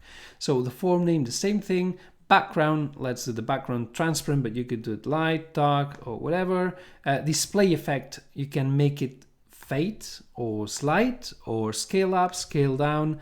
And the display delay, when do you want this to appear? After 1 second, after 1 second, or after 20 seconds? Well, for the exit pop-ups, it makes sense that it appears as soon as possible, right? After 1 second is fine. But for a normal pop-up, I would recommend you to leave people to be at least for 20 seconds, so that when people land into your blog or into your website, let them see something, at least 10 seconds, but let them read something so that they can have an idea of what you are offering. It's not just like offering, get subscribed here. I don't know what I'm subscribing to, right? I don't know your website. Give me some time. So give them at least 20 seconds. And a really nice thing is that you can display these pop-ups always. It means every time a subscriber goes to your page, after 1 day, after 3 days, after 7 days, or even after 90 days, right? You've got all these options. So the pop-up will detect the cookies of this subscriber and will not show until you decide you want this to be shown after 90 days, 1 month, 7 days, or every single day, right? Same thing, we choose the list, and same thing, confirmed opt-in and cycle of the day, right? If we want to take the cycle of the day. Okay, when we save and publish, it's the same process. We take the same JavaScript and put it wherever we want in our page. Then we have the plain HTML. Sometimes it can be useful. For instance, when you have to integrate with third parties, sometimes if they do not have GetResponse integration, which is weird, but maybe some tools don't have this integration or this sort of integration or through API. What you can do is just copy paste this form and use it in the third party tool, right? You just copy paste. For instance, I remember there were Webinar Jam at the beginning, a webinar platform. They didn't integrate through API. So you had to come here and copy paste the email, right? And this will take your subscribers to the list that you decide. Okay, so you just take the custom field. So in this case, could be useful. And something else that I like are the integrations. You've got Facebook web forms app, so people could subscribe from your Facebook page, from WordPress, PrestaShop, Joomla, and Drupal and WooCommerce, right? Let me show you how the WordPress integration works because it's really cool. Okay, so this is our blog. This is one of the posts. I want to create a post, and what I do is, okay, I write whatever, and then this is the GetResponse plugin for WordPress, right? What's a good thing here? That if you have got everything alphabetically organized and properly named, the only thing you will have to do is to take this form here and it's already pasted. So it's a short code that goes into your post. If I want to get like exit pop-ups only for specific posts, what I would do is this. I would put this thing here, this short code here, and this short code will make the form appear in my blog. So it's really interesting and it's very easy to use. I will tell you a strategy on this.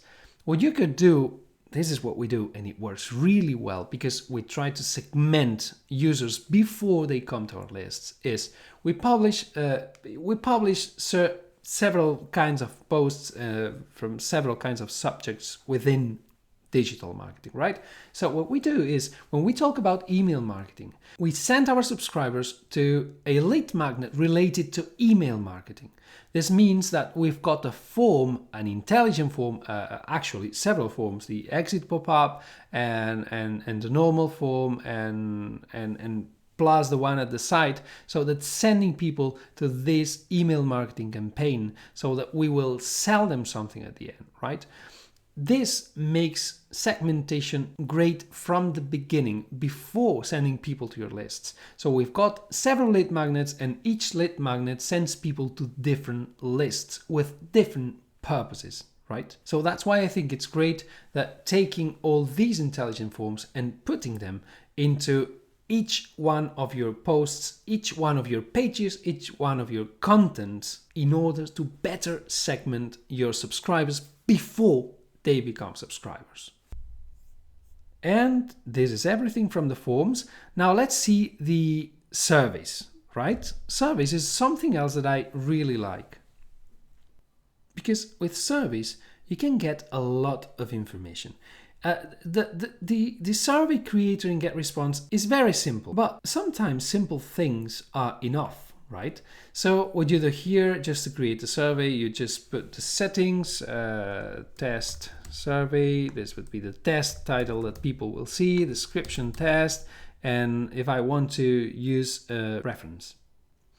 Then I need to choose the single opt-in confirmation or double opt-in confirmation, and the thank you description, thank you page, the thank you URL, or if this is the thank you description in case you want to say thank you to the people who participated, and this page is hosted by GetResponse, or if you want to send them to your URL, as I said, a landing page an external landing page, you can do it here. And even your logo, you can upload it in your blog and then send the URL here. Okay, once I've got this, I go to next step.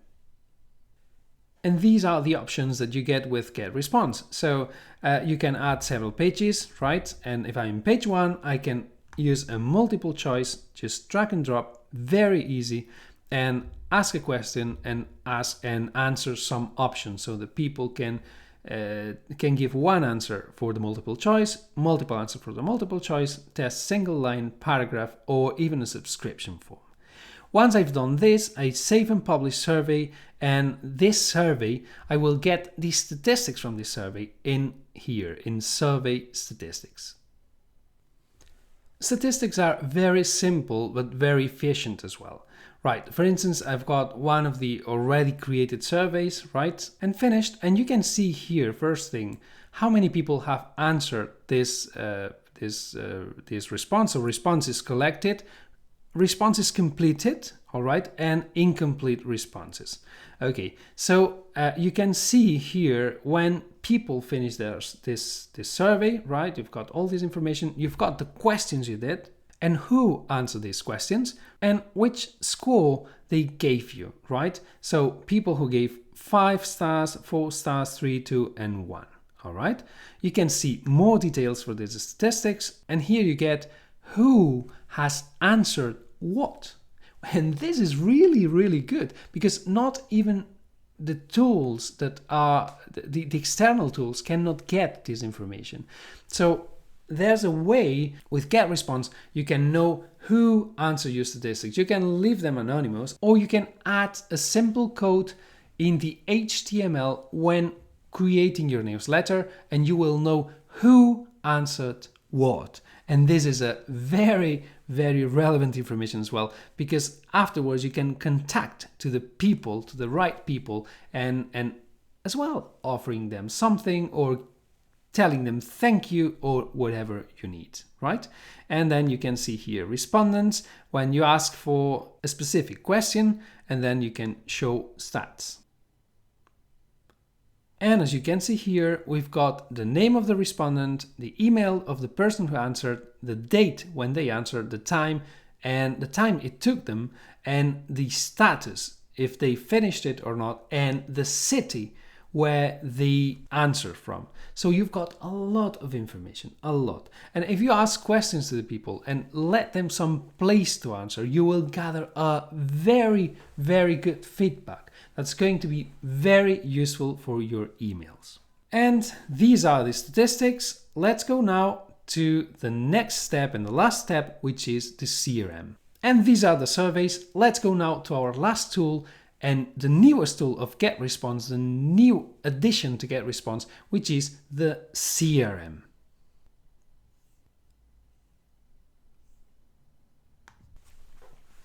So as you know, a CRM is a tool that helps you improve your sales, and it makes it by managing your interactions with your customers, or your company interactions with your customers and your potential customers. So the CRM allows you to organize emails, sales, meetings with subscribers who are potential customers, everything in one place. So the good thing with GetResponse again is that you can capture leads with action-based forms, landing pages, webinars, optimize all this process, and then convert these leads into sales thanks to the CRM. And as I say again, everything in one place, everything organized, as you will see right now. So let me show you how to create a pipeline from the beginning to the end. So we go right here where it says create pipeline, and we start a new pipeline. Now, let's imagine we've done a webinar, okay? A high ticket webinar, right? This is the webinar we've done. And we want to create a follow-up to all the people who came to the webinar. So as you can see, apart from the title of the pipeline, there are several columns here, okay? I can move it here, I can create more columns than the ones that come by default. And if you see here, there are 2 stages, an open stage and a closed stage, okay? So open stage is where we are going to work with these potential customers, these people who came to the webinar, who had interest in our webinar, and we turn them into sales. All right. So we can add more stages here. By default, GetResponse gives you 3 open stages and 2 closed stages, but you can add as many as you like. And now let's organize our own pipeline. So the new leads would be, the new qualified leads would be people who attended the webinar. So we can say new qualified leads. The second stage of the webinar would be, I would say, a contact. All right. So contacting these leads. What I'm going to do is sending an email to the new qualified leads and contacting them personally. And if they are interested to what we have to offer them, I will offer them also a meeting, all right, a Skype meeting. Once the sale has been done, I will put them into won, right, into this column. And if the sale doesn't succeed, then I will just put them into lost, and that's it. Let's start by saving this. So what I'm going to do now is adding deals to this pipeline, all right? So my deal in this case is going to be a training that I already sold during the webinar, all right? So the first thing GetResponse asks me is to add the contact, select a list or a custom filter. Do you remember when we've been seeing the custom filters? I could have done some custom filters, but what I'm going to do is to take a list, which is the list of the people in the webinar, right? So I'm gonna get this one, right? And apply. What I can do now, and this is amazing because I can just import all the webinar participants into my pipeline, is just convert all from the selected list. I could also add contacts manually, but I'm gonna convert all of these contacts from the selected list, okay? It's 4 contacts here, and here it comes now to create the deal profile. First thing I'm going to do is writing here the deal label, right? It would be email marketing training. All right. Target stage would be the first, the qualified leads. You can see the 3 stages here. All right. Close by. When do I have to close this stage by? So let's say that what I'm going to do now is to send an email to all those who attended my webinar, right? So I'm going to close this by, let's say, a couple of days from today, right? Who will take care of these deals? It's going to be me, right? You need to take into account, if you get the pro version of GetResponse, you can have 3 different roles in your account. So 3 different people can get access to your account. It would be, for instance, people who have to deal with the customers at the CRM level. And how much profit will one deal bring? Let's say that this course's price is $597 US. Okay, so we've created the deal profile. Now next. Right. The great thing here, as you can see, is that the 4 deals we had in our list are already in the first column. These leads here are qualified leads. Now I'm going to see the actions that I have to do. So I'll come here, and what do? I can add different deals. So I could have, apart from the email marketing training, I could have other deals in this pipeline, right? Which I'm not going to do. I'm just going to create a pipeline per deal. And what I'm going to do is sending a message to this list. And this is another nice thing from GetResponse. The CRM is integrated with the newsletter creation, the GetResponse newsletter creation, right? And this is great. So what I'm going to do, I'm going back now, right back to the same point. Once I've sent the message, now I'm going to, I could export contacts as well. I'm going to see how every contact reacted to my newsletter, right? And what I do now is editing the contact. I go to the contact, and as you can see, email marketing training, that's the deal label, close by a couple of days, account manager, me, the value of this deal, of this potential customer is $597 US, and you can change the currency if you want, okay? Just take into account, if you put different currencies in the same deal, they will not appear as a summary when you've got the main dashboard. I'll show it to you later, but it won't appear the total result. So it's interesting if they can be in the same currency. Then the stage is new qualified lead, and the origin is not applicable because it's coming from one of our lists. So here's where I add the next actions. What am I going to do with this lead? Okay, so what I could do, and this would be great, would be to write down in the comments the webinar chat. So what this lead said, do you remember you can download your chat from GetResponse webinars? So what you can do here is just download the chat and find what this lead asks for, and you've got a lot of information for this lead in order to convince the lead to buy your product. So I would just copy paste here the chat where this lead is saying something. And what are the actions? So the first action is the email, right? This would be the first action, and it's scheduled for up to the 31st. This is what I have to do with this lead. Okay, so this is the first action. I will add a next action. Once this is completed, I will call this lead, right? I've got its phone number, and so I'm going to the next month, and I'm going to give it a couple of days, 3 days. All right. So call the lead in case the lead is interested. In case the lead is interested and I call the lead, I can schedule a call for a couple of days later, for instance, a Skype call.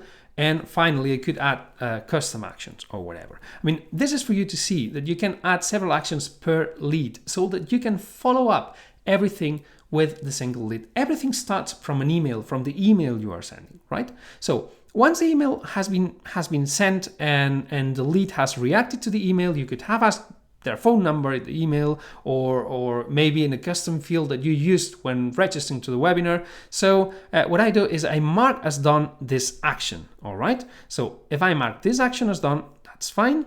And I can send the lead to the following stage, which in this case would be contact the lead, right? So I've got this and I've put this lead into the contact.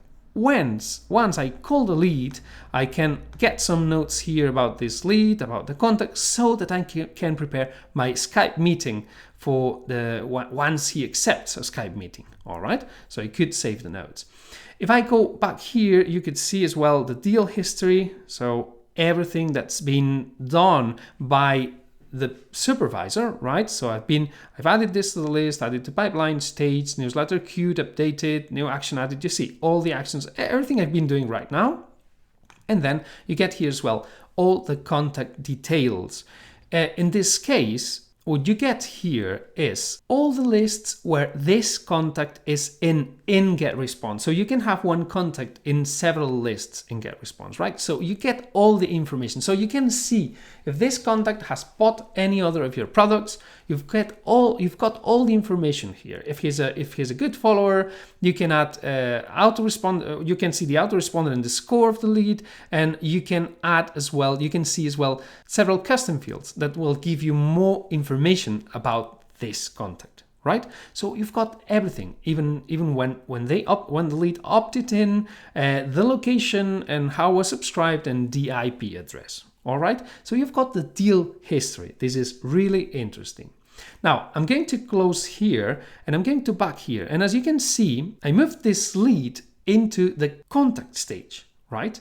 What I could do here, I mean, I can move them from within the lead, but what I can do as well is moving this from here, just drag and drop, all right? And when I've gone the lead and I just move it here, or if I want, I could delete this lead, I could edit it again, or whatever. If I lose the sale, so I'll put the contact into lost, and I know which customers come, how much money you can earn with all the deals. Here's the amount that reflects the stage where you are in, right? When we were here, we had more 1,791 potential dollars. Now we've got 597 real sales. And you can also see your leads into a column, and you can see the label, the email, the stage in which this lead is right now. In this case, is closed, the value of this lead, and when it was closed and by whom was it closed.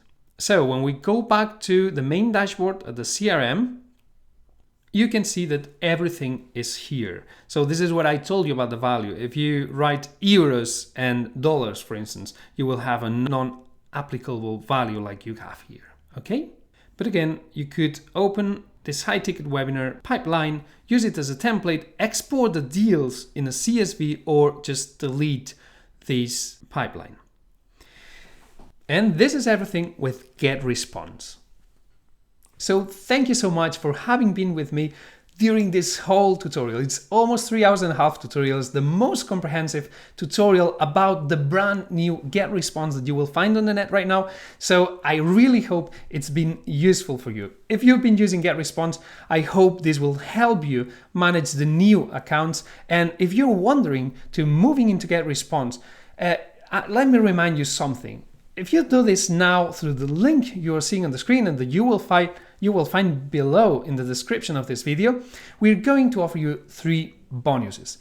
The first one is a one-to-one session, Skype session with you to see what your email marketing strategy is.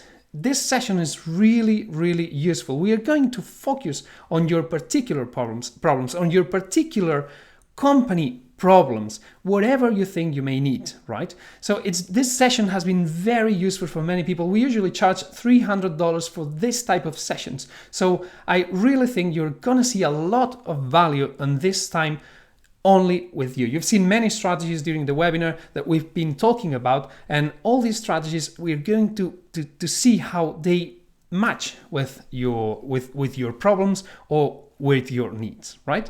So that's the first bonus.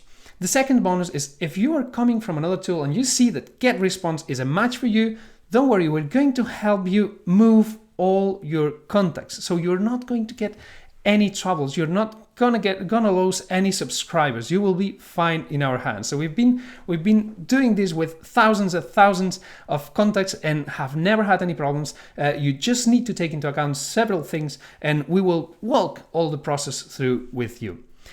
And the third bonus, if you get a Pro version, a Max version, or an Enterprise version, or even if you get an email version, but an annual package, which apart from getting a super discount for GetResponse is going to be really useful, we're going to offer you a review of your website. So this is going to be a review from our experience, what you can improve and what's gonna help you get more leads and more sales from your website, and how to integrate this with your email marketing strategy. So I really hope it's been helpful for you. If you want to get into GetResponse, please follow the link on the screen or the link you will find below. Write to us to the email that you are seeing on the screen right now once you're in, and we will send you all the bonuses. Once again, thank you so much for your time. And if you've liked this webinar, if you've liked this tutorial, please share it and press like or leave any comments that you may have, or share it with people that may need something similar, even if it's only for the email marketing strategy. Thank you so much again, and see you soon.